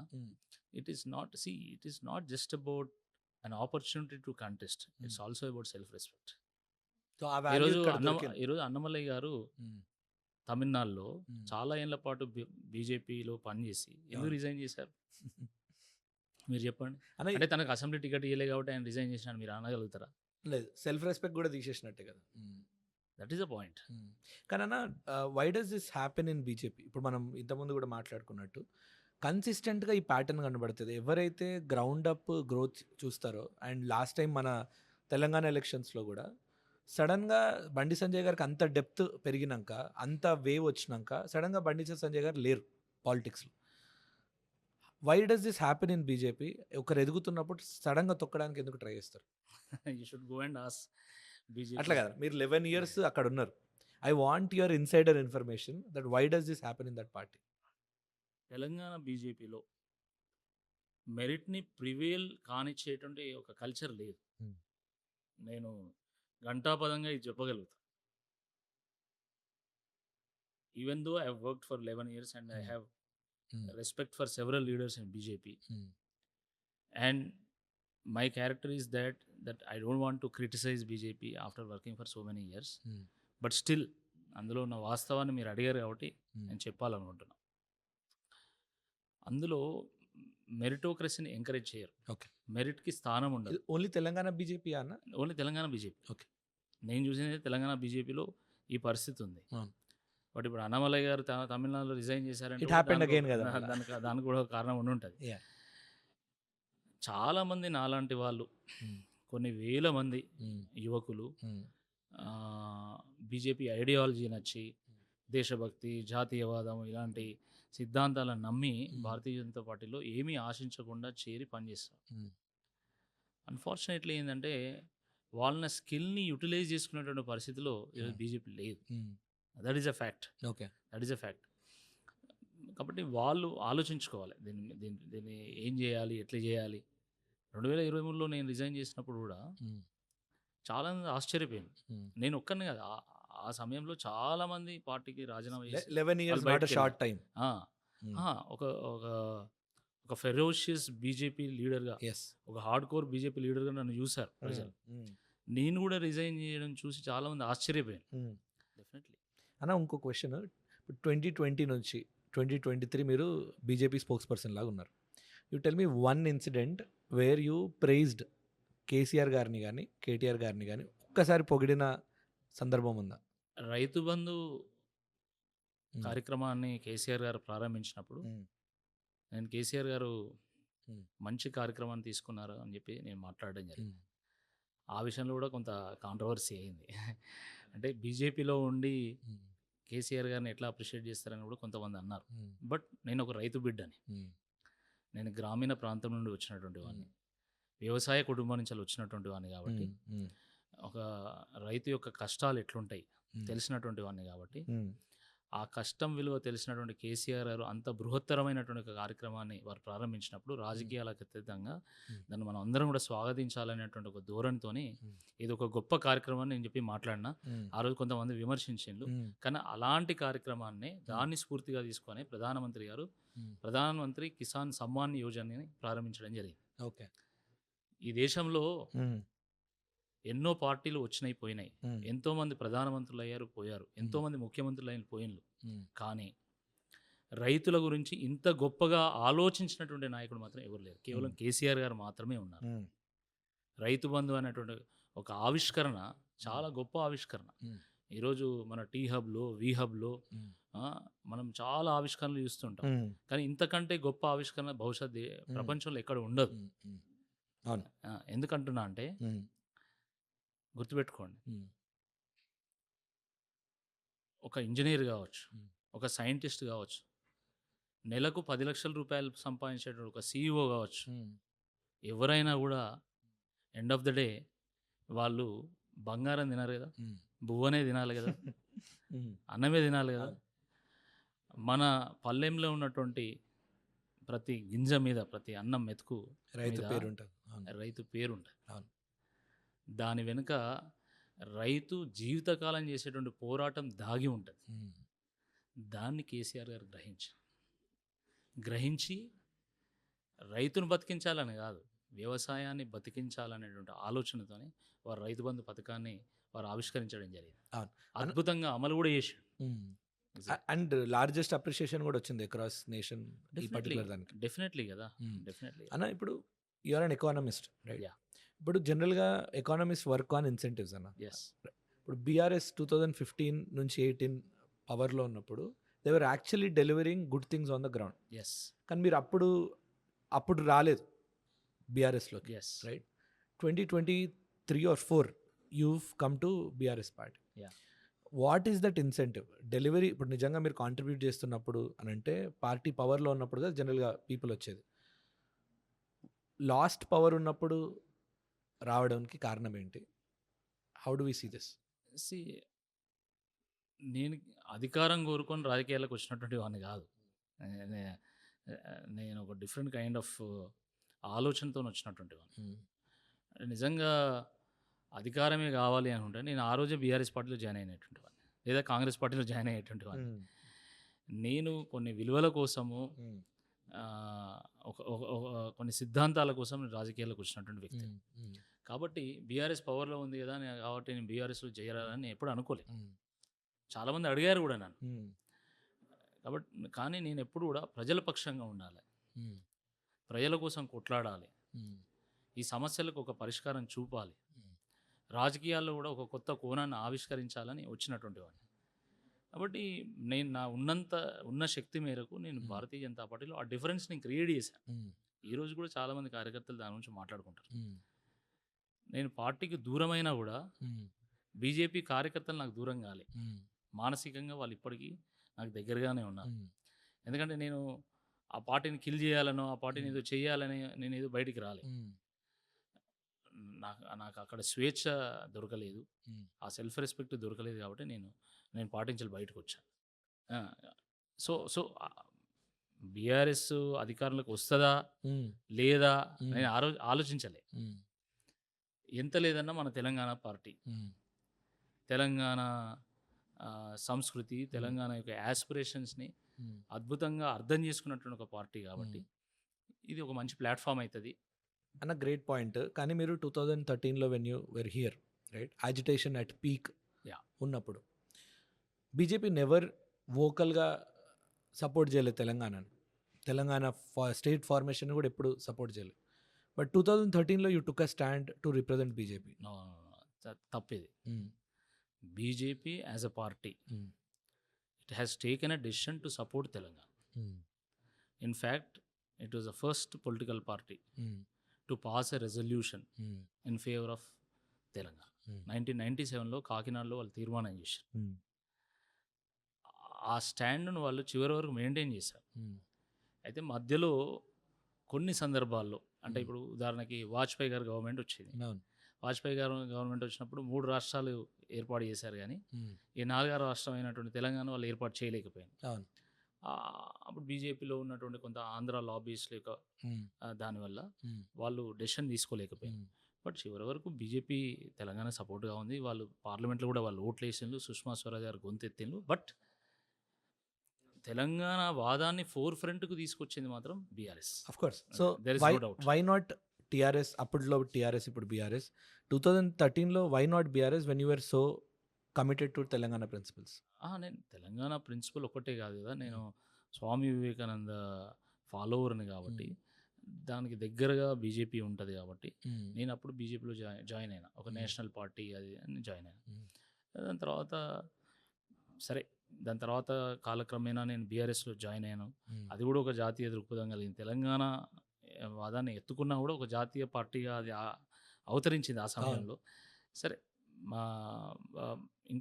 ఇంకొకటి నాకు బాగా అది నచ్చింది ఏంటంటే 10 ఏళ్లలో బీఆర్ఎస్ పార్టీ ఒక ట్రాన్స్ఫర్మేషన్ తీసుకొచ్చింది. తెలంగాణ అంటే ఒకప్పుడు ఆకలి కేకలు, ఆత్మహత్యలు, కరువు, కన్నీళ్ళు, కష్టాలు, బొంబాయి, బొగ్గుబాయి, దుబాయ్, వలసలు, ఇలాంటి తెలంగాణను 10 ఏళ్లలో ఎంత అద్భుతంగా వారు ఒక ట్రాన్స్ఫర్మేటివ్ స్టేట్గా వాళ్ళు తీర్చిదిద్దగలని ఒకసారి ఆలోచించండి. ఆకలి కేకలు తెలంగాణ అన్నపూర్ణ తెలంగాణగా మారింది. ఆత్మహత్యలు పోయినాయి, వలసలు పోయినాయి. 60 లక్షల మెట్రిక్ టన్నుల ధాన్యం పండించేటువంటి తెలంగాణ 3,00,00,000 మెట్రిక్ టన్నుల ధాన్యం పండించేటువంటి అన్నపూర్ణగా, ధాన్య భాండాగారంగా మారింది. Is it not a transformation? But another if it is a transformation, why did we face so much backlash? అంటే ఇప్పుడు 2024 ఎలక్షన్స్‌ల ఎందుకంత బ్యాక్‌లాష్ ఫేస్ చేసినాం? ఒకవేళ నిజంగా ఈ ట్రాన్స్ఫర్మేషన్ గ్రౌండ్ దాకెళ్తే? See, this is a classical case study. Okay. అంటే politics at the end of the day is a perception అని బలంగా చెప్పడానికి ఇది ఒక ఉదాహరణగా మనం చెప్పుకోవచ్చు. ఎంత ట్రాన్స్ఫర్మేషన్ తీసుకొచ్చినా కూడా ఆ పర్సెప్షన్ని, అంటే it is a performing government అనే పర్సెప్షన్ని బీఆర్ఎస్ పార్టీ క్రియేట్ చేయలేకపోయింది. చేసింది, కమ్యూనికేట్ చేయలేకపోయింది. Failed at marketing. Yes, definitely. జనరల్‌గా ఏ ప్రభుత్వమైనా 2, 3 స్కీములు అమలు చేస్తుంది. ఆ స్కీములనే మార్కెటింగ్ చేసుకొని వాళ్ళు అధికారంలోకి వస్తారు. వీళ్ళు 10 ఏళ్లలో అమలు చేసినటువంటి పథకాల లిస్టు తయారు చేస్తే శాంతాడంత ఉంటుంది. టెలిఫోన్ డైరెక్ట్ కంటే పెద్దగా ఉంటుంది. ఏది చెప్పాలనో అర్థం కాలేదు వాళ్ళకి. కళ్యాణ లక్ష్మి చెప్పాలన్నా, కేసీఆర్ కిట్ చెప్పాలన్నా, మిషన్ భగీరథ చెప్పాలన్నా, మిషన్ కాకతీయ చెప్పాలన్నా, లేకపోతే కాళేశ్వరం చెప్పాలన్నా, లేకపోతే ఐటీ చెప్పాలా, 2 టైర్ సిటీస్‌లో ఐటీ హబ్స్ క్రియేట్ చేసినామని చెప్పాలా, ఇట్లా ఏది చెప్పాలనో అర్థం కాలేదు. ఏది కూడా క్లియర్‌గా కమ్యూనికేట్ చేసినట్టు అనిపించలేదు. సో బహుశా ప్రజలు ఏంటంటే సరేలే ఏదో చేస్తున్నారు అనేది ఒకటి. రెండోది ఏంటంటే యాక్సెసిబిలిటీ లేదు అనేది పెద్ద ప్రచారం జరిగింది. పెద్ద ఎత్తున ప్రచారం జరిగింది. కేసీఆర్ గారు, కేటీఆర్ గారేమో ఇది కొత్త రాష్ట్రము, అనేక సవాళ్ళు ఎదుర్కొంటున్నటువంటి రాష్ట్రం కాబట్టి దీన్ని ఒక ట్రాక్ ఎక్కియాలనేటువంటి ఒక ఉద్దేశంతోని పాపం వాళ్ళ అహర్నిశలు పరిపాలనలోనే మునిగిపోయింది. వీళ్ళేంటంటే ఆయనను గెలవలే, ఈయనను గెలవలే, వీళ్ళు దొరలు గడియలు నిర్మాణం చేసుకున్నారు అంటే ఒక ఫాల్స్ పర్సెప్షన్ క్రియేట్ చేశారు. ఎంత ఫాల్స్ పర్సెప్షన్ అంటే మన ప్రగతి భవన్ ఉంది కదా, అంటే నేడు ప్రజాభవన్, దాంట్లో 100 గదులు ఉన్నాయి. బాత్రూంలకు బంగారు గోడలు పెట్టుకున్నారు ఉదాహరణకి. లేకపోతే 1000 ఎకరాల్లో ఫామ్ హౌస్ కట్టుకున్నారు గజ్వేల్‌లో. బట్ జెన్యూన్‌గా కూడా యాక్సెసిబిలిటీ చాలా తక్కువ ఉండే కదన్న. అది కరెక్టే. అంటే చాలామంది కలవలేకపోయినలు అనేది వాస్తవం. ఎందుకు కలవలేకపోయినలు? వాళ్ళు పరిపాలనలో బిజీ ఉన్నారు. కలిసినా కలవకపోయినా వాళ్ళు తీసుకురావాలనుకున్నటువంటి మార్పును తీసుకురాగలిగారు. ప్రజల జీవన స్థితిగతుల్లో మెరుగుదల కనబడ్డది. ఒకసారి ఆలోచించండి, రీఆర్గనైజేషన్ యాక్ట్లో చాలా స్పష్టంగా రాయబడ్డది. 10 జిల్లాల తెలంగాణలో 9 జిల్లాలు వెనకబడ్డాయి. ఈ వెనుకబడిన జిల్లాలకు కేంద్ర ప్రభుత్వం ప్రతి ఏటా 50 కోట్ల రూపాయలు అదనంగా ఇవ్వాలి స్పెషల్ ప్యాకేజ్ కింద అని చెప్పేసి రాయడం జరిగింది. అలాంటి వెనుకబడినటువంటి జిల్లాలు కలిగినటువంటి తెలంగాణ 10 ఏళ్లలో జిఎస్టిపి గ్రోత్ రేట్లో నెంబర్ 1, పర్ క్యాపిటల్లో నెంబర్ 1, విద్యుత్ వినియోగంలో నెంబర్ 1, ఐటీ ఇన్వెస్ట్మెంట్స్లో నెంబర్ 1. ఎట్లా గ్రో అయింది? ధాన్యం పండించడం నెంబర్ 1 ఎట్లా గ్రో అయింది? అన్న దీనికి మేజర్ ఎకానమిస్టులు చెప్పేది ఏంటంటే, when ever India is growing by default state gross. అవును, రైట్. న్యాచురల్గా ఈ గ్రోత్ ఏదైతే ఉందో డెఫినెట్లీ కొన్ని పాలసీస్ కానీ, పరిపాలన కానీ, లీడర్షిప్ కానీ డెఫినెట్గా రోల్ ప్లే చేస్తుంది. But most of the growth natural growth అని చెప్పారు. మరి పక్కన ఆంధ్రప్రదేశ్ ఎందుకు గ్రో కాలే? మన దగ్గర ఉన్నటువంటి కర్ణాటక ఎందుకు గ్రో కాలేదు? ఇప్పుడు మీరు చూడండి, 10 ఏళ్లలో నీళ్ళు వచ్చినాయి, కరెంట్ వచ్చింది, ఐటీ కంపెనీలు వచ్చినాయి, ఉద్యోగాలు వచ్చినాయి. మరి ఇవన్నీ ఎట్లా సాధ్యమైనవి? అంతకుముందు ఎందుకు లేవు? తెలంగాణలో ఒకనాడు ఊర్లలో పోతే అయితే కంకర్ రోడ్లు, లేదా మట్టి రోడ్లు, లేకపోతే ఎక్కడో ఒక దగ్గర సింగిల్ డాంబర్ రోడ్లు, ఏ ఊరికి పోయినా. ఈరోజు ఏ గ్రామానికైనా వెళ్ళండి, మరి మండల కేంద్రం నుంచి డబుల్ రోడ్డుకి ఇరువైపులా చెట్లు, ఒక శ్మశాన వాటిక, ఒక డంపింగ్ యార్డ్, ఒక పార్క్, ఒక నర్సరీ. All of that. అవును, exactly. So that is the transformation that I'm talking about. ఇప్పుడు పాలమూరు నుంచి వెళ్ళి బస్సులు వెళ్ళేటి, లారీలు బస్సులు వెళ్ళేటి బొంబాయికి, సూరత్కి. జనాలు ముళ్ళెమూట చదువుకొని పిల్లల్ని కూడా తీసుకొని వాళ్ళు పాలమూరు పోతే మిగిలిపోయినటువంటి ముసలోళ్ళు నరకాన్ని అనుభవించటం. అటు పోయినోళ్ళు వాళ్ళు, Hmm. ఇటు ఇక్కడ ఉన్నటువంటి వాళ్ళు నరకాన్ని అనుభవించడం.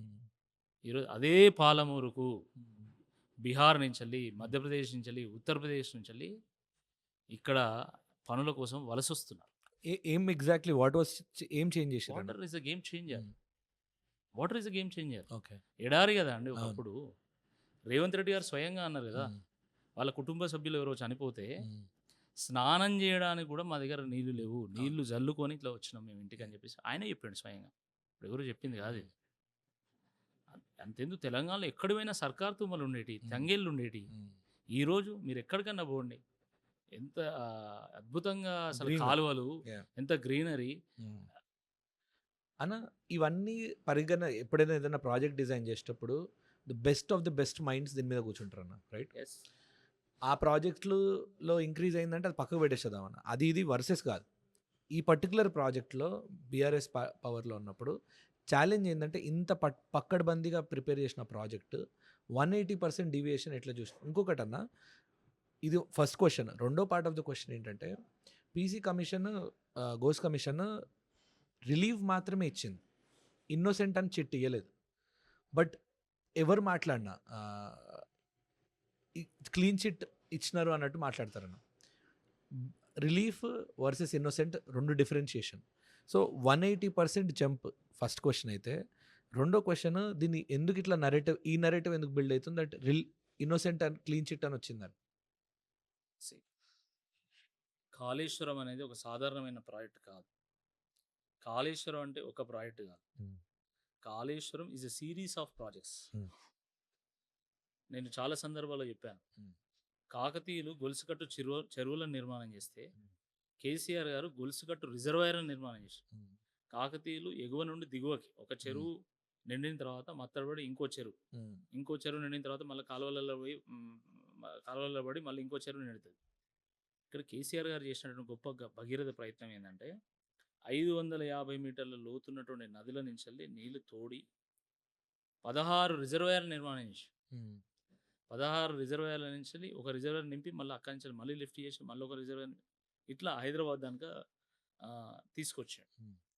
తీసుకొచ్చినటువంటి ఈ క్రమంలో మనం అర్థం చేసుకోవాల్సింది ఏంటంటే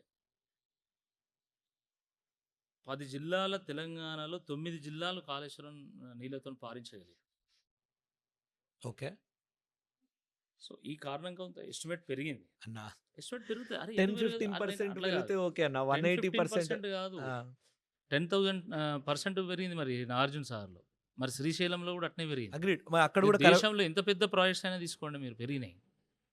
సో అలాంటిది ఇప్పుడు కాళేశ్వరం అంటే ఏమనుకుంటున్నారు మీరు? 3 బ్యారేజ్లు చూసి ఇదే కాళేశ్వరం అంటున్నారు. అన్న ప్రాజెక్ట్ క్రెడిబిలిటీని క్వశ్చన్ చేసేది లేదు. The grandiose of the project no question. మీరు అన్నట్టు చాలా కాంపోనెంట్స్ యాడ్ చేశారు. ప్రాజెక్టు మొదట రూపకల్పన చేసినప్పుడు ఒకలా ఉండే, దాని తర్వాత చాలా కాంపోనెంట్స్ యాడ్ చేసుకుంటూ పోవడం వల్ల ప్రాజెక్ట్ యొక్క కాస్ట్ ఎస్టిమేట్ పెరిగింది. బట్ నీకు ఆయకట్టు కూడా పెరిగింది కదా. But why are we not getting a clean chit out of it అన్న? ఇంకా ఎందుకు క్వశ్చన్లోనే ఎందుకు ఉందని?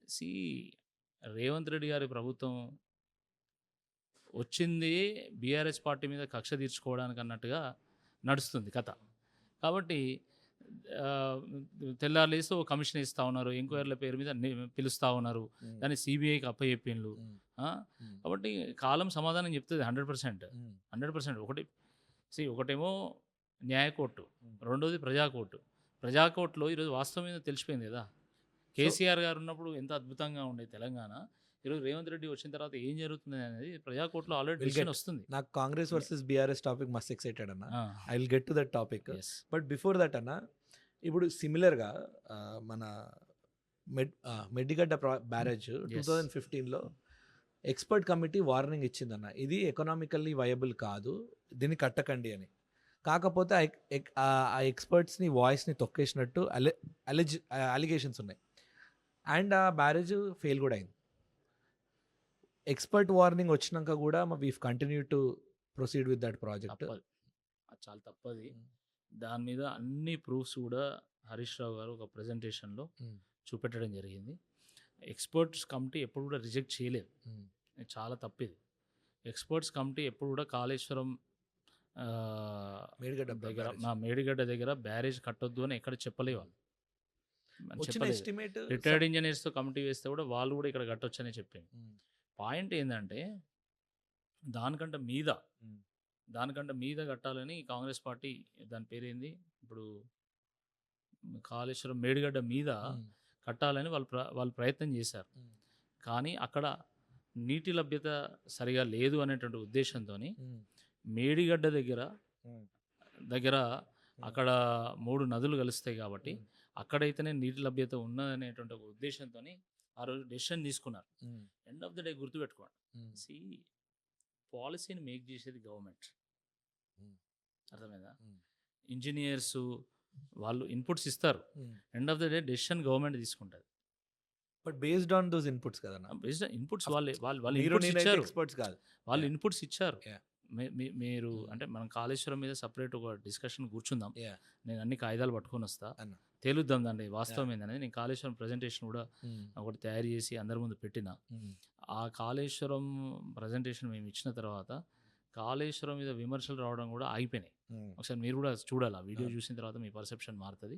But we will sit for a separate discussion on Kaleshwaram. దాంట్లో చాలా టెక్నికాలిటీస్ ఉన్నాయి, మనం మాట్లాడదాం. And one last question before we jump into next segment.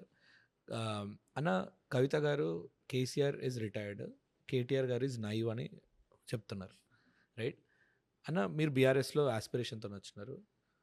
ఒకరు రిటైర్ అయితే ఒకరు నైవ్ అయితే బీఆర్ఎస్కి హోల్డ్ తగ్గినట్ట, ఆర్ లీడర్షిప్ వీకెన్ అవుతున్నట్ట, or should we look at this as a strength? 2028 or 9లో ఎలక్షన్స్ వచ్చినప్పుడు గెలిస్తే ఎవరు సీఎం అవుతారు?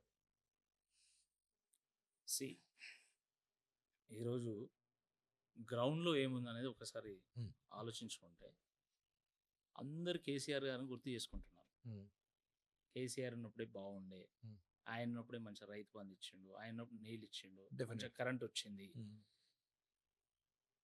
ఉద్యోగాలు వచ్చినాయి, స్కాలర్షిప్స్ వచ్చినాయి, ఫీజు రీయింబర్స్మెంట్ వచ్చింది. వీళ్ళు వచ్చినాక అసలు ఏం జరుగుతుంది తెలంగాణలో అర్థం కావడం లేదు అనే చర్చ జరుగుతున్నది. ఇటువంటి ఈ సమయంలో కేసీఆర్ గారు రిటైర్ అయ్యారు, ఈయన నైవు, ఈయనకి ఏం తెలియదు అని ఎవరన్నా అనుకుంటే అది వాళ్ళ విజ్ఞతకే వదిలేయాలి. మీరు తెల్లారులేస్తే కేసీఆర్ గారి మీద, కేటీఆర్ గారి మీద, ఇంకా హరీష్ రావు గారి మీద మీరు విమర్శలు చేస్తున్నారు కదా. అసలు మీ గ్రౌండ్ ఏంది? అది మీరు ఎప్పుడైనా చూసుకున్నారా? మీ గురించి ప్రజలు ఏం మాట్లాడుతున్నారు అనేది చూసుకున్నారా? అది చూసుకున్న తర్వాత వీళ్ళని విమర్శిస్తే బాగుంటుంది అనేది నా అభిప్రాయం. What is your straightforward opinion about her అన్న? వన్ సింగిల్ లైన్ లా. See, everybody has freedom to launch their own political parties. That is okay. End of the day, Yeah. Public reception ఎట్లా ఉంటుంది అనేది important. ఈరోజు ఏమైనా vacuum ఉందా అండి అసలు తెలంగాణ? 2 నేషనల్ పార్టీస్ ఉన్నాయి. తెలంగాణ కోసమే పుట్టినటువంటి బీఆర్ఎస్ పార్టీ ఉంది. వ్యాక్యూమ్ ఇక్కడ ఉందని నాకు అర్థం కాదు అన్న. నా అండర్స్టాండింగ్ డెఫినెట్లీ లీడర్షిప్ రోల్కి రాకపోయినా బీఆర్ఎస్ ని చీల్చడం అయితే జరుగుతుంది. People who will empathise. So అది హర్ట్ కాదా బీఆర్ఎస్కి? అసలు ఈరోజు వీళ్ళు ఎవరో చీలిస్తే ప్రజలు చీరిపోరండి. ప్రజలు నిర్ణయం తీసుకోవాలి. ప్రజలు ఈరోజు బీఆర్ఎస్ పార్టీని గుర్తు చేసుకుంటున్నారు, మళ్ళీ బీఆర్ఎస్ రావాలని కోరుకుంటున్నారు బలంగా. ఇటువంటి ఈ సందర్భంలో గుర్తుపెట్టుకొని, it will be Congress versus BRS in the state. That's all. మిగతా అన్ని సైలెంట్ అయిపోతాయి. Okay. Even BJP is also out of the game. BJP totally out of the game అని అన్నాను, కానీ వాళ్ళు కాంటెస్ట్లో ఉంటారు. But the main fight will be between Congress and BRS. అన్న, మీరు ఎప్పుడైతే బీజేపీ స్పోక్స్ పర్సన్ లాగా ఉన్నప్పుడు పవన్ కళ్యాణ్ గారి స్టేట్మెంట్స్ కానీ ఆయన పొజిషన్ని కానీ అప్పుడు అటాక్ చేశారా, డిఫెండ్ చేశారా? వాట్ వాజ్ యువర్ థాట్ 2013లో? మనం అంటే మంచిని స్వాగతిస్తాం, చెడుని తప్పకుండా మనం ఖచ్చితంగా క్వశ్చన్ చేస్తాం. సో ఆ రోజు కూడా పవన్ కళ్యాణ్ గారు మాట్లాడినప్పుడు కొన్ని సందర్భాల్లో నేను వ్యతిరేకించాను. బీజేపీలో ఉన్నప్పుడు కూడా నేను వ్యతిరేకించిన, ఇప్పుడు కూడా అదే చేస్తాను. అన్న, ఒక కాంగ్రెస్ మినిస్టర్ పవన్ కళ్యాణ్ గారి మూవీస్ని రానియం, 100% బ్యాక్లాష్ ఫేస్ చేస్తామని థ్రెటన్ చేసిండు అన్న. మీరు అన్నట్టు డెఫినెట్గా పొలిటికల్ స్టాన్స్ వేరు, ఆయన లైవ్లీహుడ్ వేరు. Do you think this is correct to question his livelihood for his political opinions? అంటే కాంగ్రెస్ మినిస్టరు అసలు ఆయన ఎందుకు స్టేట్మెంట్ ఇచ్చాడో నాకు అర్థం కాదు. ఆయన వచ్చేదో సభ పెడతా అంటే వీళ్ళెందుకు అడ్డుకోవాలి? ఈ దేశంలో ఎవరైనా సభలు పెట్టుకోవచ్చు. అందరికి ఇచ్చినట్టు పర్మిషన్ ఆయనకి ఇస్తే అయిపోయేది కదా. అసలు న్యూసే కాకపోతే. అసలు న్యూసే కాకపోతుండే. ఎంతోమంది స్టార్స్ వస్తున్నారు, పోతున్నారు. అట్లనే పవన్ కళ్యాణ్ గారు కూడా వచ్చేటోడు, పోయేటోడు. కాకపోతే ఆయన ఉప ముఖ్యమంత్రి కాబట్టి కొంత ప్రోటోకాల్ అవి ఉండేటి. ఆ కాన్వాయో, గిన్వాయో వేసుకొని వస్తాడు. దాంట్లో ఇబ్బంది ఏంది నాకు అర్థం కాదు. ఇప్పుడు కొత్తగా వచ్చిండు ఆ పవన్ కళ్యాణ్ నాకు అర్థం కాదు. పవన్ కళ్యాణ్ గారు ఇంతకుముందు తెలంగాణలో తిరగలేదా? ఆయన పార్టీ ప్రచార సభలు పెట్టుకోలేదా? పార్టీ నుండి అభ్యర్థులను పెట్టుకోలేదా? ఇక్కడ పోటీ చేయలేదా? ఏదో కొత్తగా ఆయన వస్తున్నట్టు వీళ్ళు ఏదో అడ్డుకుంటున్నట్టు ఇదంతా కూడా ఒక డ్రామా. ఇది కాంగ్రెస్ ఒక డ్రామా కంపెనీలాగా తయారైపోయింది. ఇప్పుడు ఇదేదో సెంటిమెంట్ని రెచ్చగొట్టి అది బీఆర్ఎస్ని దెబ్బతీయాలనేటువంటి ఆలోచన తప్ప వీళ్ళు ఏమున్నదండి నాకు అర్థం కాదు. పవన్ కళ్యాణ్ వస్తేది పోతేంది, ఎవరికి ఇంట్రెస్ట్ అది నాకు కరెక్ట్. బట్ అన్న పాయింట్ ఇస్ ఆయన మూవీస్ని క్వశ్చన్ చేయడం ఆర్ సినిమాలను రాని అని అనడం, you think that is right అన్న? ఇప్పుడు now this is Congress part of ఇది. బీఆర్ఎస్ దగ్గరకు వస్తే వాళ్ళు గట్టిగా చెప్పే నారేటివ్ మేమున్నప్పుడు రియల్ ఎస్టేట్ పెరిగింది, డెట్ ఎకనామిక్ నెంబర్స్ ఇంక్రీజ్ అయినాయి. ఫర్ ఎగ్జాంపుల్ అన్న షాబాద్ కానీ చందవెల్లి కానీ 30 lakh నుంచి 3 crore per acre వెళ్ళింది బీఆర్ఎస్ ఉన్నప్పుడు. And now it is crashed to 50 to 60 lakhs per acre. What is the core reason for this crash? Market అనేది sentiment బేస్డ్గా నడుస్తుంది. అది మీకు తెలియదు ఏం కాదు. ఒక హోప్ క్రియేట్ చేసినప్పుడు, ఒక పాజిటివ్ సెంటిమెంట్ క్రియేట్ చేసినప్పుడు మార్కెట్ ఎప్పుడు కూడా అప్ స్వింగ్లో ఉంటుంది. దురదృష్టకరమైనటువంటి విషయం ఏంటంటే వచ్చుడే ఈయన కూల్చుడు మొదలుపెట్టాడు. ఇది today Hyderabad is not a ordinary city, it is a cosmopolitan city. ప్రపంచవ్యాప్తంగా ఉన్నటువంటి పెట్టుబడులు ఇక్కడికి వచ్చినాయి. ప్రపంచంలో ఉన్నటువంటి మేటు కంపెనీలు ఇక్కడికి పెట్టుబడి పెట్టినాయి. గూగుల్, మైక్రోసాఫ్ట్ లాంటి పెద్ద పెద్ద దిగ్గజాలు ఇక్కడికి వచ్చి పెట్టుబడులు పెట్టినటువంటి ఈ నేపథ్యంలో ఒక నిర్ణయం తీసుకున్నప్పుడు ఎంత జాగ్రత్తగా ఆలోచించి నిర్ణయం తీసుకోవాలి. ఇంత పెద్ద కాస్మోపాలిటన్ సిటీలో బుల్డోజర్లను పెట్టి ఎక్కడికక్కడ కూల్చడం మొదలు పెడితే what would be the sentiment? Tell me. But అన్న కొన్న ఇన్వెస్టర్ ఓన్లీ సెంటిమెంట్ ప్రకారం 83% డీవాల్యూ చేస్తాడా అతను ఉన్న ల్యాండ్ని? అదొక్కటే కాదు కదా. ఇప్పుడు నేను ఎల్ఎన్టీ సీఈఓని జైల్లో పెడతా అన్నాడు. ఓకే, తర్వాత కొన్ని భూములు లాక్కోవడం, ఇట్లా అనేక తిరోగమనమైనటువంటి చర్యలు తీసుకోవడం వల్ల ఇన్వెస్ట్మెంట్ సెంటిమెంట్ దెబ్బతిన్నది. దాని కారణంగా పెట్టుబడులు ఇక్కడ పెట్టే బదులు అమరావతిలో పెడితే అయిపోతుంది అని చెప్పేసి చాలామంది ఇక్కడి నుంచి అక్కడికి వెళ్ళిపోయాను. కొన్ని పెట్టుబడులు పక్క రాష్ట్రాలకు వెళ్ళిపోయినాయి. ఒకసారి ఆలోచించండి. అసలు ఒకనాడు మన దగ్గర 2,50,000 మంది ఐటీ ఎంప్లాయీస్ పనిచేసేటువంటి వాళ్ళు, ఈరోజు మన దగ్గర 10 లక్షల మంది ఐటీ ఎంప్లాయీస్ పనిచేస్తున్నారు. 4 times.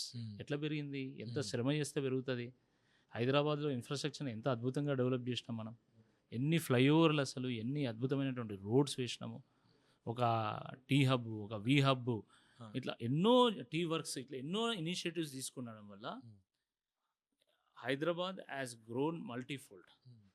దాని తర్వాత ఆయన తీసుకొచ్చి హైడ్రా, మూసి, లగ్చర్ల ఇట్లా అనేకమైనటువంటి తిరోగమన చర్యలు తీసుకోవడం వల్ల ఇన్వెస్ట్మెంట్ సెంటిమెంట్ దెబ్బతిన్నది.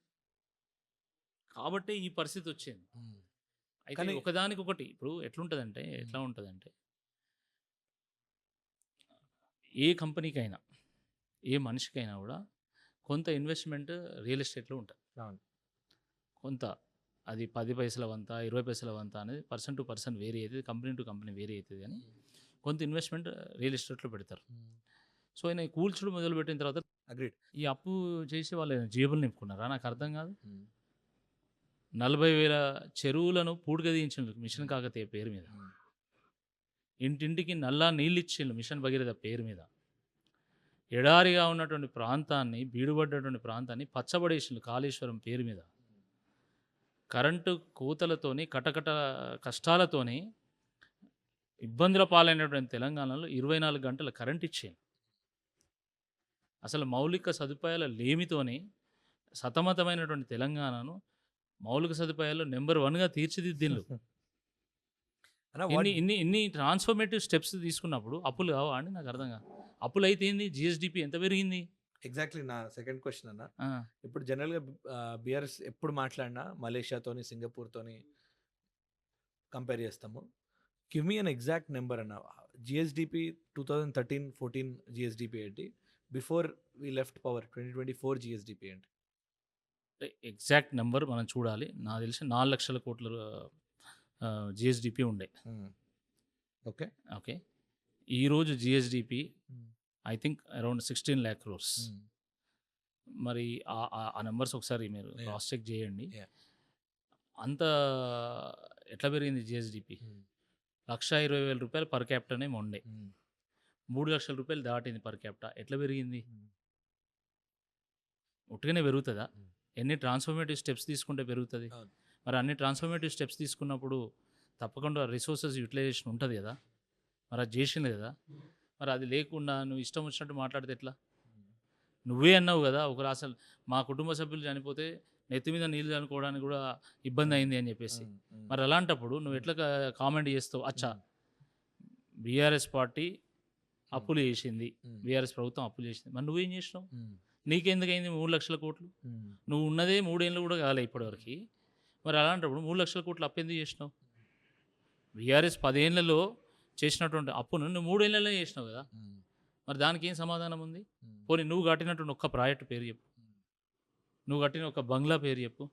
కేసీఆర్ గారు కొత్త జిల్లాలు చేసిండు, కొత్త సెక్రటేరియట్ కట్టిండు, కొత్త కలెక్టరేట్ భవనాలు కట్టిండు, కొత్త మండలాలు చేసిండు, కొత్త గ్రామ పంచాయతీలు చేసిండు, ఎన్నో ఇన్వెస్ట్మెంట్స్ తీసుకొచ్చిండు, అద్భుతంగా మౌలిక సదుపాయాలను డెవలప్ చేసిండు.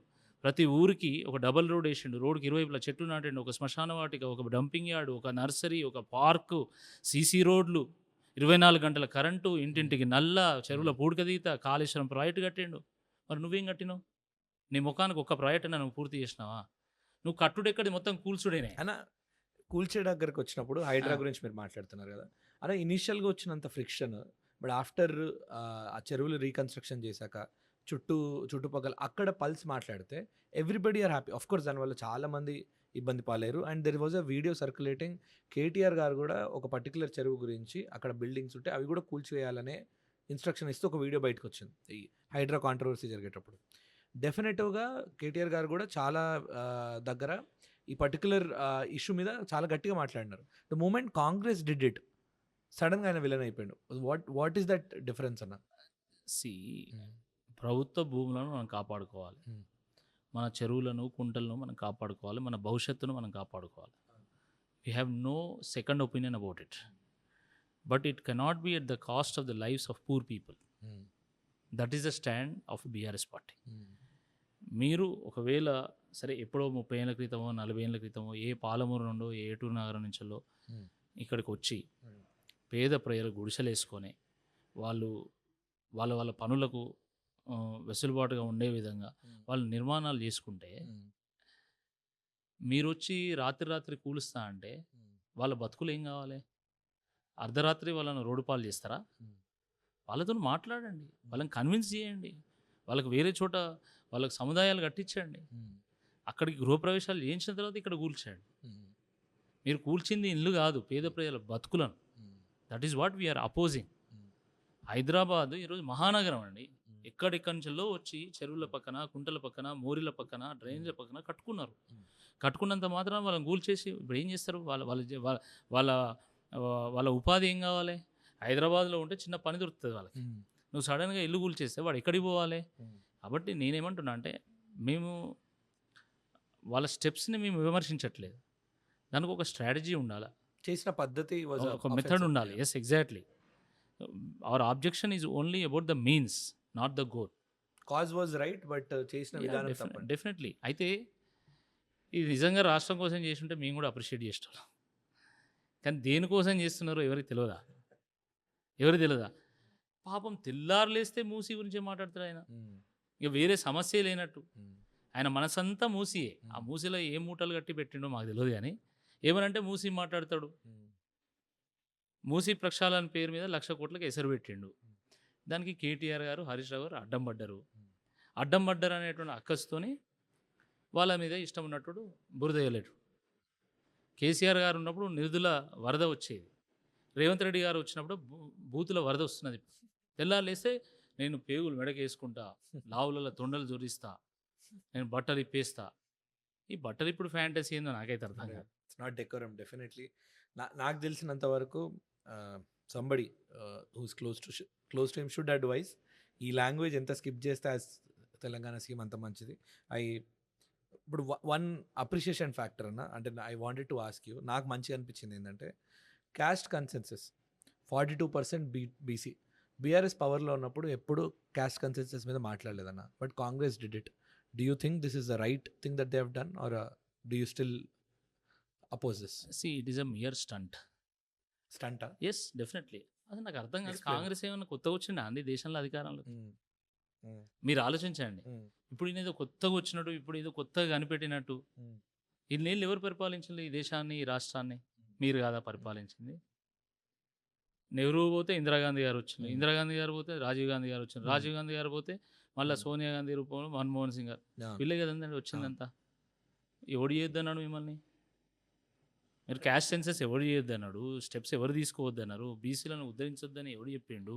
కరెక్టే, కానీ బీఆర్ఎస్ చేయలేదు కదా లాస్ట్ 10 yearsలో. నేను అదే అంటున్నా, బీఆర్ఎస్ చేయలేదు, ఓకే పక్కన పెట్టండి. మీ కాంగ్రెస్ ఎందుకు చేయలేదు ఇన్నేళ్ళు? Now they did it. Congress ఈ ఆంధ్రప్రదేశ్ చరిత్రలో అవును. 50 ఏళ్ళు పరిపాలన చేసింది మీరే కదా. రాజశేఖర రెడ్డి గారు 10 ఏళ్ళ, రోషయ్య గారు పరిపాలించారా, కిరణ్ కుమార్ రెడ్డి గారు పరిపాలించారా, దానికంటే ముందు విజయభాస్కర్ రెడ్డి గారు పరిపాలించారా, నాయన జనార్దన్ రెడ్డి గారు పరిపాలించారా? మరి వీళ్ళందరూ ఎవరు ముఖ్యమంత్రులు? బీఆర్ఎస్ పార్టీ ముఖ్యమంత్రులా? మీరు ఏం చేయండి, ఇప్పుడు ఏదో వచ్చి కొత్తగా మేము పొడిచాం, ఓకే 42% అయింది, అయితే ఏంది ఇప్పుడు? నువ్వేం చేసినావు 42% తీసుకొచ్చి? అలాగే 42% రిజర్వేషన్ ఇస్తా అన్నావు కదా, ఏమైంది? ఇచ్చినావా? మరి ఏమనాలి నేను ఇప్పుడు? స్టంట్ మాస్టర్ అనాలి. బీఆర్ఎస్ పార్టీ క్యాస్ట్ సెన్సెస్ చేయకపోవచ్చు, కానీ చేపలు పట్టే వాళ్ళకి వలలు ఇచ్చాను, గొల్ల కుర్మలకు గొర్రెలు ఇచ్చాను, రజకులకు ఇస్త్రిపెట్టెలు ఇచ్చాను. అట్లా ప్రతి వృత్తి వాళ్ళకి వాళ్ళ వృత్తి డెవలప్ చేసుకోవడానికి అవకాశాలు కలిపి, చేనేత వాళ్ళకి చేనేత బంద్ ఇచ్చింది, చేనేత చేయూత ఇచ్చింది. వృత్తులు ఎంత అద్భుతంగా డెవలప్ అయినాయండి. కానీ డోంట్ యూ థింక్ అన్న మన దగ్గర నెంబర్స్ ఉన్నప్పుడే పాలసీస్ ఇంకొంచెం రిఫైన్డ్గా జరుగుతాయి. Leave about if Congress did it or not. BRS ఎప్పుడైతే పాలసీస్ ఏది చేయాలనుకున్నా, బీఆర్ఎస్ గవర్నమెంట్లో ఉన్నప్పుడు పాలసీస్ ఏది డిరైవ్ చేయాలన్నా నెంబర్స్ చాలా ఇంపార్టెంట్. మీరు అన్నట్టు వాళ్ళకి మేకలు ఇవ్వడం కానీ, గొర్రెలు ఇవ్వడం కానీ, వలలు ఇవ్వడం కానీ, మనకు అట్ వాట్ లెవెల్ ఇంపాక్ట్ జరుగుతుందని తెలిసినప్పుడే కదా. So you tell me the reason why we couldn't get there. ఒకటి గుర్తుపెట్టు, అంటే ఇప్పుడు ఒక రాష్ట్రాన్ని సాధించినటువంటి ఒక నాయకుడిగా ముఖ్యమంత్రి గారికి అవగాహన లేదనుకుంటున్నారా? కేసీఆర్ గారికి, ఆనాడు ముఖ్యమంత్రిగా వివరించినటువంటి కేసీఆర్ గారికి ఈ రాష్ట్రంలో రెడ్లు ఎంతమంది ఉన్నారు, ముదిరాజులు ఎంతమంది ఉన్నారు, గౌడ్స్ ఎంతమంది ఉన్నారు, యాదవులు ఎంతమంది ఉన్నారు, ఎస్సీలు, ఎస్టీలు, లంబాడి, ఆదివాసి, వీళ్ళు ఎంతమంది ఉన్నారు ఆయనకు అవగాహన లేదా? అవును, రఫ్ ఎస్టిమేట్ ఉంటుంది కదా అండి, ఉంటుంది. ఏ ప్రభుత్వానికైనా ఉంటుంది కదా. దాని ఆధారంగానే అనేక నిర్ణయాలు తీసుకున్నారు వాళ్ళు. కరెక్ట్. కానీ అన్న రికార్డ్స్ ఏం చెప్తున్నాయంటే బీఆర్ఎస్ యాక్చువల్లీ బీసీ కోటాను రెడ్యూస్ చేసినారు. 2018లో లోకల్ బాడీ ఎలక్షన్స్లో కూడా రిప్రజెంటేషన్ లేదు. సో మీరు అన్నట్టు కేసీఆర్ గారికి నిజంగానే అవగాహన ఉంటే వై డస్ దిస్ హ్యాపెన్? బీసీలకు ఉండేటువంటి రిజర్వేషన్ల కంటే ఎక్కువ స్థానాల్లో బీసీ సర్పంచులు ఉండే బీఆర్ఎస్ హయాంలో, బీసీ ఎంపీటీసీలు ఉండే. ఎందుకంటే జనరల్ స్థానాల్లో కూడా బీసీలను ఎంకరేజ్ చేశారు. అవును, ఇది గుర్తుపెట్టుకోవాలి. ఈరోజు మీరు 42% అని చెప్పేసి మాట ఇచ్చిండు, దాన్ని అమలు చేశారా? అసలు బీఆర్ఎస్ పార్టీలో హయాంలో ఆ రోజు ఎంతమంది బీసీ సర్పంచులు ఎంపీటీసీలు ఉండేనో, ఈరోజు మీ దాంట్లో అంతమంది బీసీ సర్పంచులు ఉన్నారా? అసలు లెక్కేసుకున్నారా మీరు? So it is totally false propaganda. BRS records BRS record నేను చెప్తున్నా. బీఆర్ఎస్ రికార్డ్స్లోనే బీసీ కోటాను తగ్గించినట్టే చూపిస్తున్నాయి. తప్పదు. బీసీలకు ఎంతైతే 27% ఉందో దానికంటే అదనంగా ఇంకా సర్పంచులు ఉన్నారు బీఆర్ఎస్ హయాంలో. అది స్వయంగా కేటీఆర్ గారు కూడా దాని ప్రజెంటేషన్లో కూడా చెప్పడం జరిగింది. అనేక సందర్భాల్లో వారు మీడియా ముందు కూడా చెప్పారు. అన్న ఇంకొకటి, actually Congress promised 42% for BC, 15% for SC, 10% for ST, 67% అంటే రిజర్వేషన్లోనే సుప్రీంకోర్టు 50% అంటే దానికన్నా అబోవ్ ప్రామిస్ చేసింది. ఇది మ్యాథమెటికలీ కాన్స్టిట్యూషనల్లీ పాసిబులా? Is it actually achievable? సరే అమలు చేస్తారా లేదా పక్కకు పెట్టండి. Is it actually achievable as an economist చెప్పండి? అంటే ఇప్పుడు as a country we have to go by constitution. Hmm. Constitution doesn't allow the reservations to go beyond 50%. Yes. Everybody knows it. Yeah. Revanth Reddy garu కూడా తెలిసి డ్రామా క్రియేట్ చేశారు.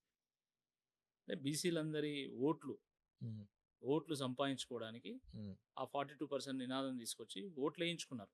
ఓట్లు వేయించుకున్నాక ఈరోజు 42% reservation అమలు అవుతుందా? కావట్లేదు. దానికి కాన్స్టిట్యూషనల్ అమెండ్మెంట్ కావాలి. కాన్స్టిట్యూషనల్ అమెండ్మెంట్ వాళ్ళతో అవుతుందా? కాంగ్రెస్ పార్టీతో సాధ్యమేనా? అంటే జనాలను బకరాలు చేయడానికి ఏది పడితే అది చెప్పొచ్చు. అసలు ఒక 42% గురించి మీరు ఎందుకు మాట్లాడతారు నాకు అర్థం కాదు. 6 గ్యారంటీలు ఏమైనాయి, 420 హామీలు ఏమైనాయి? ఈ అన్ని క్వశ్చన్లు నేను రేపు కాంగ్రెస్ లీడర్తో కూడా ఇంటర్వ్యూ చేస్తున్నా అన్న. I'm gonna definitely ask all of these points. ఇప్పుడు మీరు చెప్పేవి కూడా నేను నోట్ చేసుకుంటున్నా. బికాజ్ ఇప్పుడు మిమ్మల్ని ఎట్లయితే అకౌంటబుల్ హోల్డ్ చేస్తున్నానో ప్రతి ఒక్కరు ఈ స్టేజ్ మీద డెఫినెట్గా అకౌంటబుల్ హోల్డ్ కావాలి. అండ్ వాళ్ళ పర్స్పెక్టివ్ వచ్చినప్పుడే ప్రజలకు క్లారిటీ వస్తుందని నా నమ్మకం. And definitely I'm gonna ask this question. దానికి ముందు ఫార్ములా ఈ కేటీఆర్ గారి పర్సనల్ ప్రాజెక్ట్ అని అలిగేషన్స్ అండ్ మోస్ట్ ఎక్స్పెన్సివ్ కూడా అన్నెసరీ. అంటే మన ఇండియాలో ఫార్ములా రేసింగ్కి ఈ మధ్యలో స్కోప్ వచ్చింది, కానీ ఆయన ఎప్పుడైతే తెచ్చారో స్కోప్ లేని ప్రాజెక్ట్ మీద చాలా ఎక్సెసివ్గా ఖర్చు పెట్టారని చాలా అలిగేషన్స్ ఉన్నాయి. Can you give me a brief that what happened with formula E? Formula E race KTR గారి పర్సనల్ ప్రాజెక్టే, టీ హబ్ పర్సనల్ ప్రాజెక్టే, వి హబ్ పర్సనల్ ప్రాజెక్టే, టీ వర్క్స్ పర్సనల్ ప్రాజెక్టే, టైర్ 2 సిటీస్లో ఐటీ హబ్ పర్సనల్ ప్రాజెక్టే, హైదరాబాద్లో ఇన్ని ఫ్లైఓవర్లు పర్సనల్ ప్రాజెక్టే. ఏందండి నాకు అర్థం కాదు. He is a minister. He has that authority. He has responsibility also. Hyderabad ఒక ప్రపంచ నగరంగా మార్చడానికి ఈ రేసింగ్ని హైదరాబాద్ తీసుకొచ్చాడు. ఏ రేసింగ్ ఎక్కడెక్కడ జరిగింది గతంలో?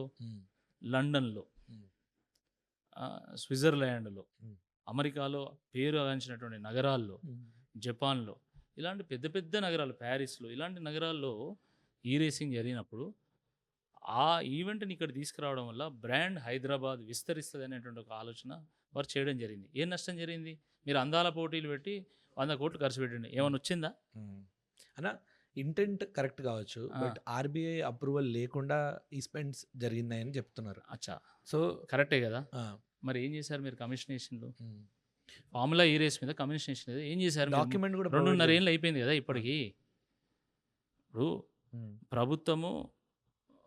ప్రభుత్వము ఒక ఆర్గనైజింగ్ కంపెనీకి డబ్బులు పంపించింది.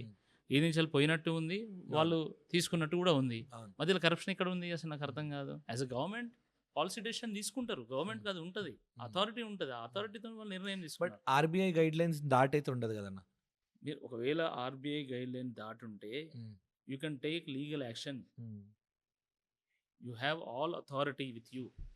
You can take action. Why not? So did we take the approval or not? నేనేమంటున్నా అంటే ఆర్బీఐ అప్రూవల్ ఇదంతా కూడా technical. I don't know technicalities, నేను కూడా స్టడీ చేయలేదు. నేను మీకు చెప్పేది ఏంటంటే గవర్నమెంట్ సుప్రీం అథారిటీ. ఈ ఒక్క విషయంలోనే కాదు, గవర్నమెంట్ ఎన్నో విషయాల్లో నిధులు విడుదలకి నిర్ణయాలు తీసుకుంటుంది.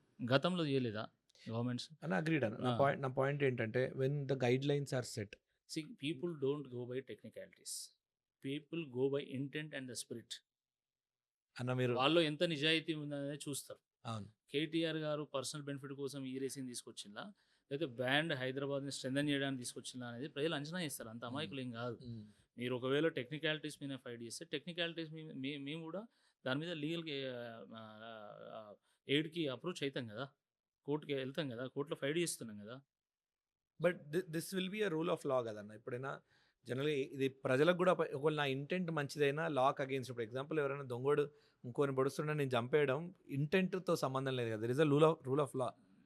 ఆ లాని ఫాలో కావాలి కదా మనం. నేనేమంటున్నా అంటే రూల్ ఆఫ్ లాని మేము ఒకళ్ళు బ్రేక్ చేసి ఉంటే ఇప్పటివరకు కోర్టులు చర్యలు తీసుకునేటివి, కోర్టులో ఇంకా వాదనలు నడుస్తున్నాయి. మీరు రూల్ ఆఫ్ లా బ్రేక్ చేసినని మీరు అంటున్నారు, బ్రేక్ చేయలేదని మేము అంటున్నాం. Let the court decide. Again let the court decide. One last time I ask, did we have RBI approval or not? So I'm not aware of that particular approval. I'm not aware. But Okay. నేనేమంటున్నా అంటే ఒక మంచి ఇంటెన్షన్తో government నిర్ణయం తీసుకుంది. Government has the authority. No question about global exposure అన్న. డెఫినెట్గా formula global ఎక్స్పోజరే కాదు, గవర్నమెంట్కి అథారిటీ ఉంటుందని చెప్తున్నా నేను. On that basis we're fighting. Okay. ప్రజలు ఎన్నుకున్నటువంటి గవర్నమెంట్ అండి, ఏదో అవును. ఊరికే ఆషామాషిగా Yeah, రాలే definitely. గవర్నమెంట్. మనం ఇక్కడ బీఆర్ఎస్ పార్టీ భవన్లో ప్రెస్ మీట్ పెట్టినాం. వై డెంట్ కేటీఆర్ గారు go on ground who is the representation and talking at large? ఇప్పుడు మీరు కూడా చాలా ఎమోషనల్గా మాట్లాడినారు. Why aren't we are on ground with them, sympathising with them? With Singareni Yeah. Employees. Party అన్నప్పుడు ఒక్కొక్కరికి ఒక్కో రెస్పాన్సిబిలిటీ ఉంటుంది. సింగరేణికి సంబంధించినటువంటి సమస్య మీద ఈరోజు హరీష్ రావు గారు పనిచేస్తూ ఉన్నారు. వారు అక్కడ జరిగినటువంటి కుంభకోణాల మీద వారు ఫైట్ చేస్తున్నారు. అన్నీ కేటీఆర్ గారే చేయాలి, లేకపోతే అన్నీ హరీష్ రావు గారే చేయాలంటే అది సాధ్యం కాదు. కేటీఆర్ గారు ఇప్పుడు అర్బన్ ఇష్యూస్, ఐటీ ఇష్యూస్, తర్వాత పార్టీని నడిపించడము, వీటి మీద దృష్టి పెట్టింది. హరీష్ రావు గారేమో రైతులకు సంబంధించినటువంటి అంశాలు, లేకపోతే నీటి ప్రాజెక్టులకు సంబంధించినటువంటి అంశాలు కానీ, సింగరేణికి సంబంధించినటువంటి అంశాలు వారు చూస్తున్నారు. వారు శాసనసభలో ఉపనేతగా ఉన్నారు.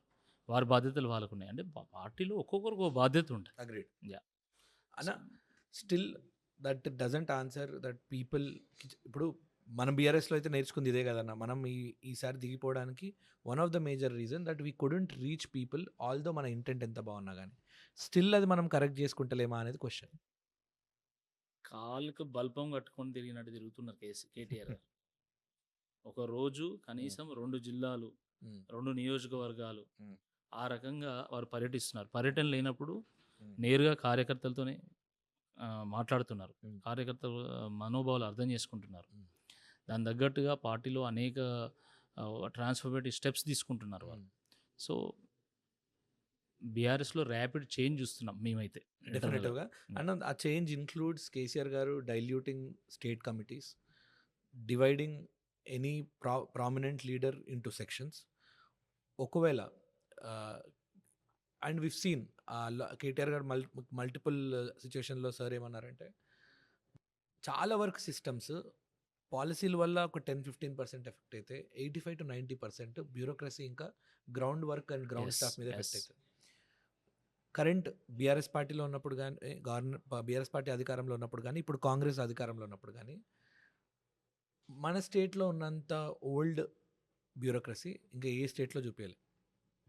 That's why we have very slowest growth in terms of policy making. Okay, what do you think? నా క్వశ్చన్ ఏంటంటే, where do you think we have to bring that change, so to change that narrative?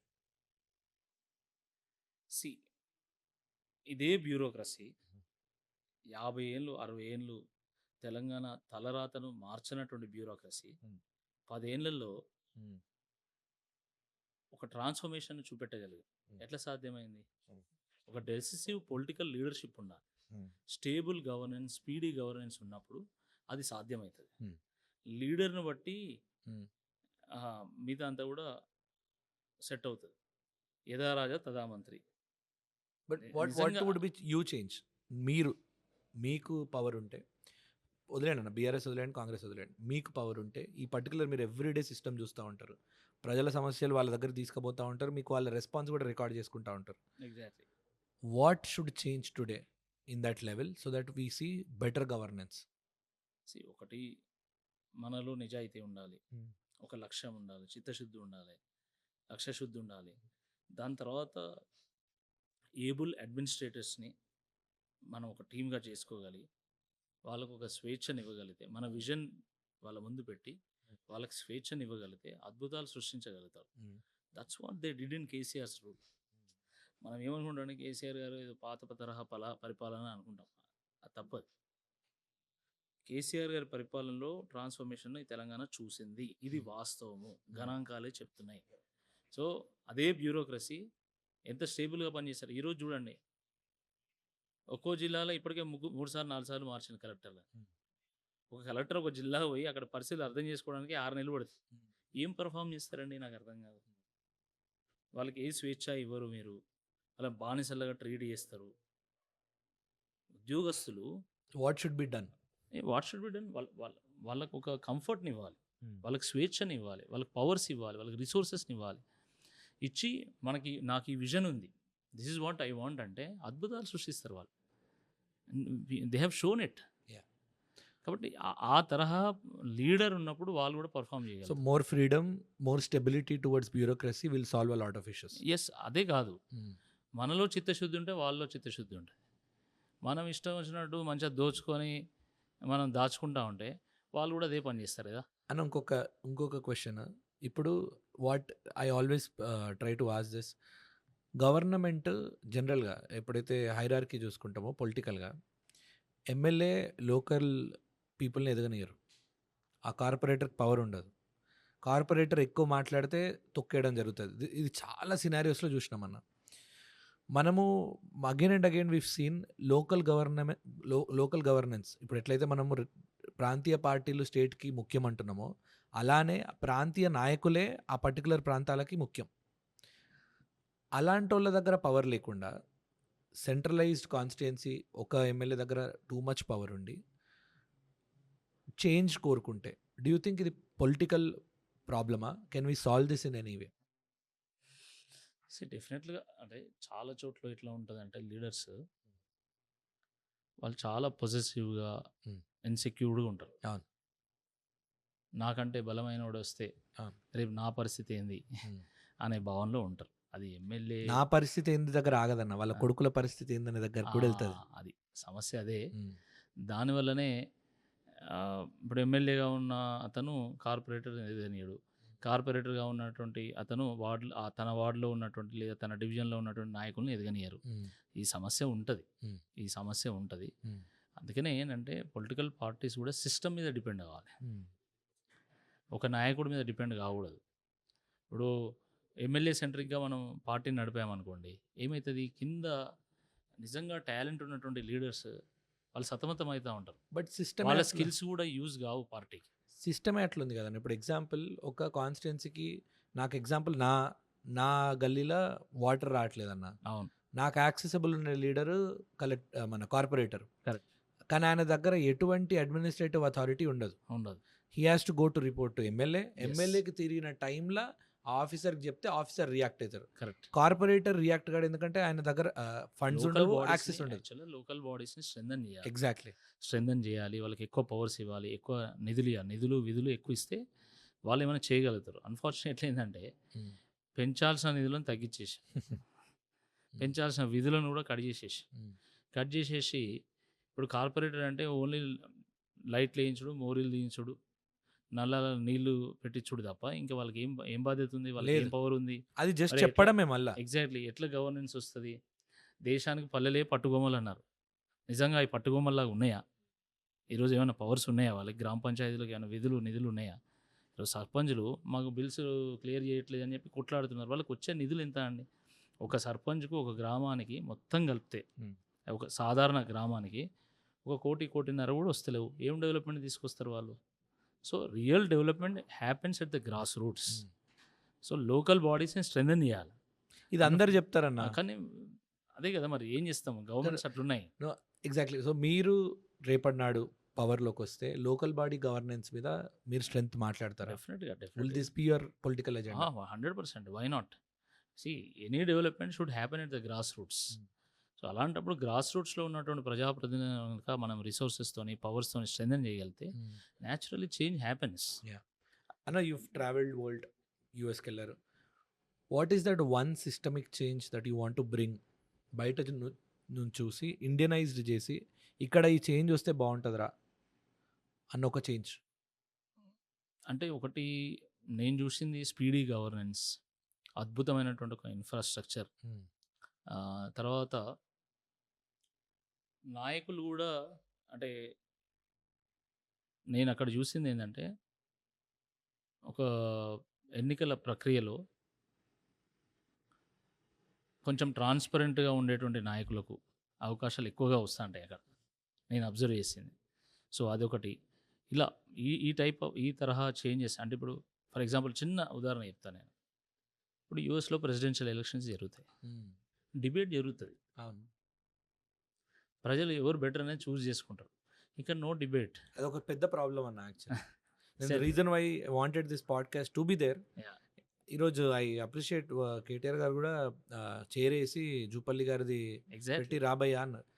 Really loved it. హానెస్ట్గా అట్లాంటి debates జరగాలి. ఆ conversation, ఆ table will give ప్రజలు కొంచెం clarity. ఇప్పుడు మీరు మంచోళ్ళ చెడ్డోళ్ళ పక్కకు పెడదామన్నా, అట్లీస్ట్ ప్రజలు కెన్ ఐడెంటిఫై కదా ఎవరు కథలు పడుతున్నారు, ఎవరు మంచి మాట్లాడుతున్నారు. Debate is the core of democracy. ఆ డిబేట్నే కట్టేలు చేస్తే ఇంకేముంటుంది అన్న. వాట్ యూ వన్ ఇంకో క్వశ్చన్ ఏంటంటే, ఈ ఈడీని సిబిఐని టూల్స్ లాగా యూజ్ చేసి అగైన్ అండ్ అగైన్ 2 కంపెనీస్ని బెనిఫిట్ అయ్యేటట్టు క్లియర్గా ఇన్సైట్స్ కనబడ్డా కానీ యాజ్ అ కంట్రీ మనం ఎందుకన్నా సైలెంట్గా ఉన్నాం? ఇప్పుడు వేదాంత గ్రూప్లో రేడ్ అవుతుంది, తర్వాత అక్విజిషన్ ఆఫర్ వస్తుంది. జీవీకే ఎయిర్పోర్ట్ ఈడీ రైడ్ అవుతుంది, తర్వాత అక్వైర్ చేసుకుంటారు. అన్న, డోంట్ యూ థింక్ చాలా అన్ఫేర్ అన్న ఈ కంట్రీలో ఉండడానికి? Definitely it is unfair. ఎవరు గవర్నమెంట్లో ఉంటే వాళ్ళు ఈ ఏజెన్సీస్ని వాళ్ళ పార్టీ ఏజెన్సీస్గా వాడుకుంటున్నారు. కాంగ్రెస్ ఉన్నప్పుడు ఇదే చేసి, కానీ ఈ లెవెల్లో అయితే we've never seen in the country. You've represented that party for a very long time. Different. ఇప్పుడు కాంగ్రెస్ కూడా ఇట్లనే చేసింది, ఇప్పుడు బీజేపీ అట్లనే చేస్తుంది. ఏదైనా కూడా ఈ రకంగా వాటిని దుర్వినియోగపరచడం అనేది సరైనటువంటిది కాదు. కేసీఆర్ గారి మీద, కేటీఆర్ గారి మీద కూడా ఈ సిబిఐని, ఈడీని ప్రయోగించి వాళ్ళని అణగదొక్కేటువంటి ప్రయత్నం చేస్తాం. నేను ఒక్కటే చెప్తున్నా, ఎండ్ ఆఫ్ ద డే డెమోక్రసీలో డిసైడ్ చేసేది పబ్లిక్. ప్రజలు నిర్ణయిస్తారు. నువ్వు ఎన్ని ఆ మాట అంటున్నారు, కానీ again and again it is proven. ఇప్పుడు ఈవీఎంలు హ్యాకింగ్ కానీ అలిగేషన్స్ చెప్తున్నా, నిజమా అబద్ధమా ఓన్లీ మీ పొలిటీషియన్స్కి మాత్రమే తెలుసు అన్న. ప్రజలకు ఇప్పటివరకు తెలియదు వాడు ఏ బటన్ నొక్కితే ఎక్కడికి వెళ్తుంది అనేది. ఈ రోజు వరకు క్లారిటీ లేదు. There is no decentralised element. Election కమిషన్ని కొనేయడం, వాళ్ళని వాడుకోవడం, ఇంకెక్కడ డెమోక్రసీ అన్న? మాకెక్కడ మోటివేషన్ ప్రజలు గెలుస్తారని? అట్లేం లేదు.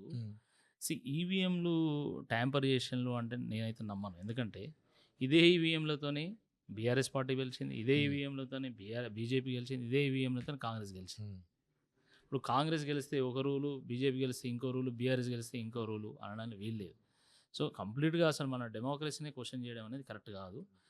ఈవీఎం విషయాన్ని పక్కన పెట్టండి. EVM is the smallest thing, but they are trying to manipulate the democracy with money, with muscle power. So ప్రజల ఒపీనియన్, డిక్టేటర్షిప్, ప్రజల ఒపీనియన్ ప్రస్ఫుటం కాకుండా చేసేటువంటి ఒక ప్రయత్నం, that is more dangerous to the country, to the democracy. So వాటి మీద మనం అందరం కూడా అప్రమత్తంగా ఉండాలి. మనం ఎప్పటికప్పుడు ఫైట్ చేయాలి. ఏ చేంజ్ అయినా అల్టిమేట్గా పబ్లికే మళ్ళీ తీసుకురావాల్సింది. So we have to be more aware of these things. There is lot of people, lot of economists suggest that South India, KTR gaరి famous dialogue, it punches double its weight to the entire GDP of country. అట్లాంటిది మమ్మల్ని కంప్లీట్గా తొక్కడం జరుగుతుందని. What is the spirit to stay India as one when we are not getting fair share of money or efforts or schemes? South India separate కాకుండా ఉండడానికి what is the motivation? కులాలుగా, వర్గాలుగా, మతాలుగా, భాషలుగా, ప్రాంతాలుగా మనం వేరైనా మనందరం కూడా భారతీయులు. ఈ దేశానికి ఒక నేపథ్యం ఉంది, ఈ దేశానికి ఒక చరిత్ర ఉంది, ఒక సంస్కృతి ఉంది. అవన్నీ మనల్ని ఒక దేశంగా నిలబెట్టగలుగుతాం. ఒక రాష్ట్రానికి తక్కువ ఫండ్స్ వచ్చినాయని మేము విడిపోతాం, లేదా ఒక గ్రూప్ ఆఫ్ స్టేట్స్కి మనకు తక్కువ ఫండ్స్ వచ్చినాయని విడిపోతాం. మనం ఫండ్స్తో కలిసిలేము. నేను by culture, by history, by context we're one country. కాబట్టి అది ఏముందండి, ఒక పార్టీ వస్తే ఎక్కువ నిధులు వస్తాయి, ఇంకో పార్టీ వస్తే తక్కువ నిధులు వస్తాయి. ఒక్కదాన్ని పట్టుకొని మనం విడిపోతామంటే, దేశం ముక్కలవుతుంది అంటే, then your own existence will be big question mark. రేపు సౌత్ ఇండియా విడిపోతుంది, దాని తర్వాత ఉన్న రాష్ట్రాలని మేము దేశాలుగా విడిపోతాం అంటాం. అది కాదు కదా ప్రశ్న, అది కాదు. We are a democratic country, we are not like China, right? చైనాలో you cannot question the government. Here you can question the parties, you can question the government, you can even question the prime minister of the country. Correct, but prime minister doesn't answer. అక్కడ question చేయలేము, answer రాదు. ఈడ question చేసిన answer. What is the difference అన్న? పొట్టోని పొడుగు కొడితే పొడుగుని పోచమ్మ కొడుతుంది. ప్రైమ్ మినిస్టర్ ఆన్సర్ చేయనటువంటి రోజును ఏం జరగాలో అది జరుగుతుంది. యూ టెల్ మీ అన్న, మీరు ఇంటర్నల్గా యూ బీన్ 11 years దేర్, ఇప్పటి వరకు ఒక్క మీడియా ప్రెస్ కాన్ఫరెన్స్ లేదు. What are we dealing with అన్న? See apart from I respect మన Narendra Modi garu, he's done incredible job on lot of fronts. But public representation is by default bare minimum for any prime minister. ఈ రోజు వరకు media కూడా ఆలేదే కదా టెక్నికల్గా. ఎందుకన్నా press meet attend అవుతలేరు? అంటే వారు ఒకానొక సందర్భంలో వారు చెప్పినటువంటి సమాధానం ఏంటంటే, నేను డైరెక్ట్‌గా ప్రజలకు కమ్యూనికేట్ చేస్తున్నా. Why do you need media to communicate? నేను డైరెక్ట్‌గా ప్రజలకే కమ్యూనికేట్ చేస్తున్నా. Questions through social media, through my handles, through other means అని చెప్పి చెప్పడం జరిగింది. So one sided. వారు చెప్పడం జరిగింది. Definitely there should be dialogue. Common people కూడా నాయకులను కలిసేటువంటి అవకాశం ఉండాలి. అయితే ఇక్కడ ఒక పెద్ద క్వశ్చన్ మార్క్ ఏర్పడుతుంది. Whether it is for KCR garu or for it is Modi, నిజంగా ఎంతమందిని కలవగలుగుతారు వీళ్ళు? బీయింగ్ ఏ ప్రైమ్ మినిస్టర్ రోజున ఎంతమందిని కలవగలుగుతారు? కలవనవసరం లేదు.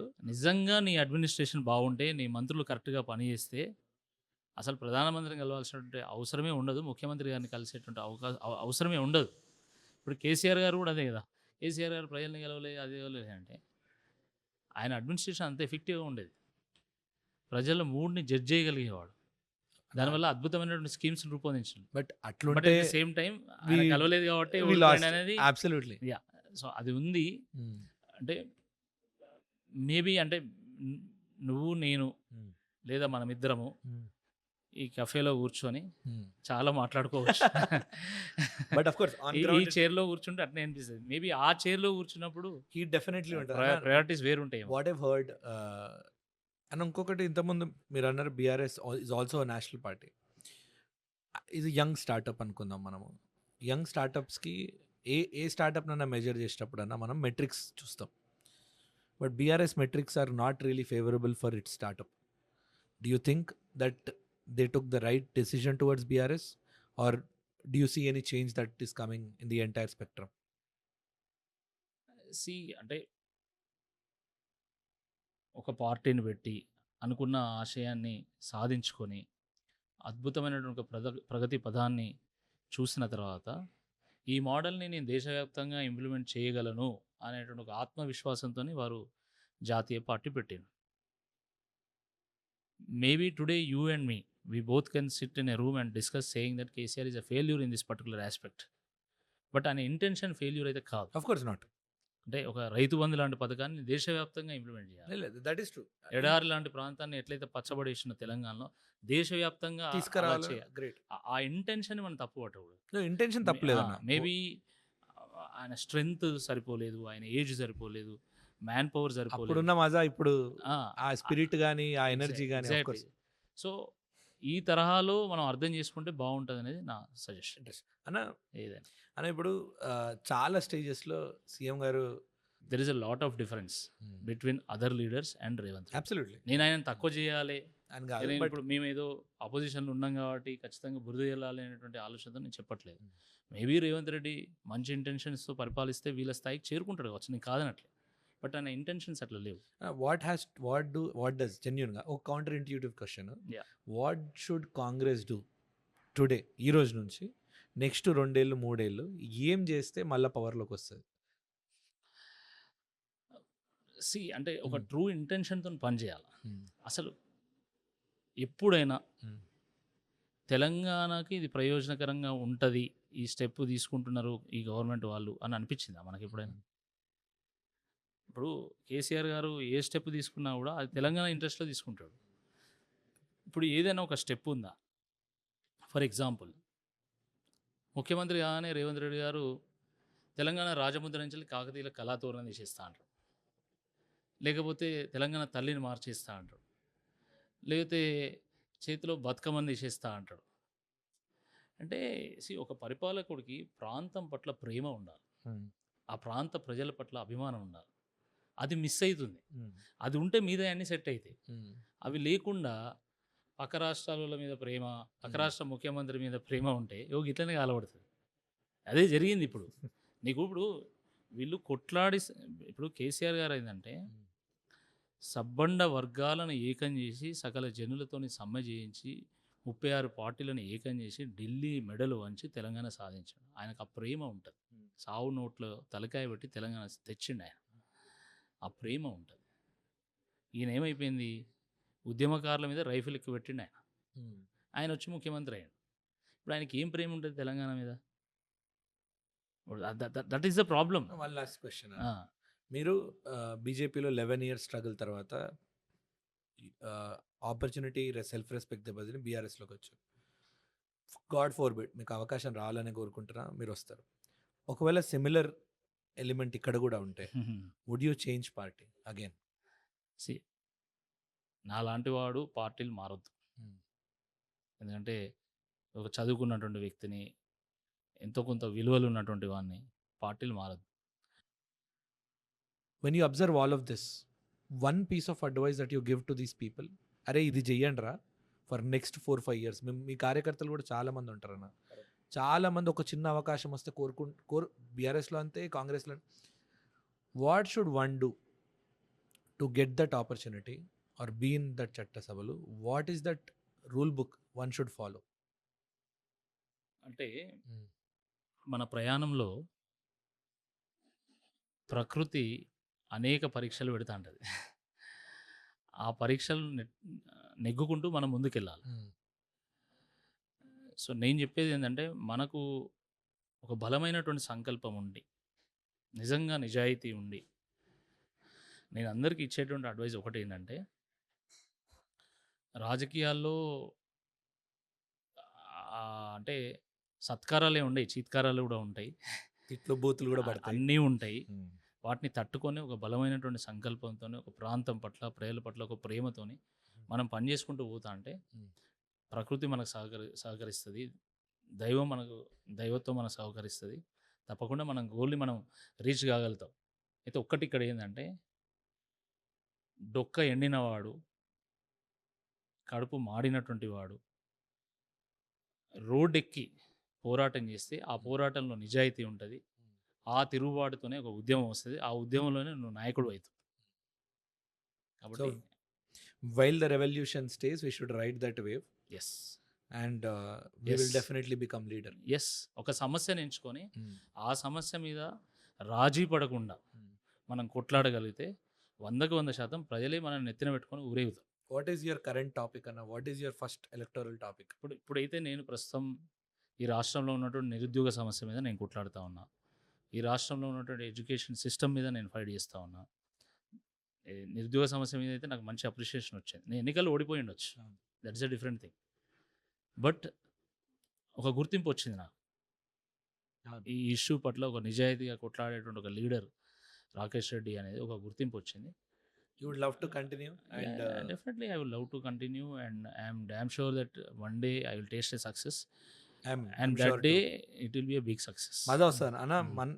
అంటే పార్టీలకు పక్కకు పెడితే, నేను ఇప్పటివరకు అయితే ఏ పార్టీ ఐడియాలజీతో సింగాల, బట్ మీలాంటి వాళ్ళని చూస్తున్నప్పుడు మజా వస్తుంది అన్న. మాకైతే అరే సరే గ్రౌండ్ అప్ నుంచి బిల్డ్ అయ్యి ఆ స్టేజ్కి వెళ్ళే ఛాన్స్ అయితే ఉంది. సరే ఈరోజు కాదు, రేపు కాదు, 10 ఏళ్ళు కాదు, 15 ఏళ్ళు కాదు, 20 ఏళ్ళ కన్నా. While same with Revanth Reddy garu కూడా, అంటే from ground up he has built whatever strategies he has done, but he's today's CM, right? Correct. So when I look at people like you, it inspires me a lot. But thanks a lot for being here. Thank you so much. Hope this conversation meeku kuda manchiga anpichindani. Really, but this would be very interesting for people to watch. Such a pleasure. Thanks a lot. Thank you so much.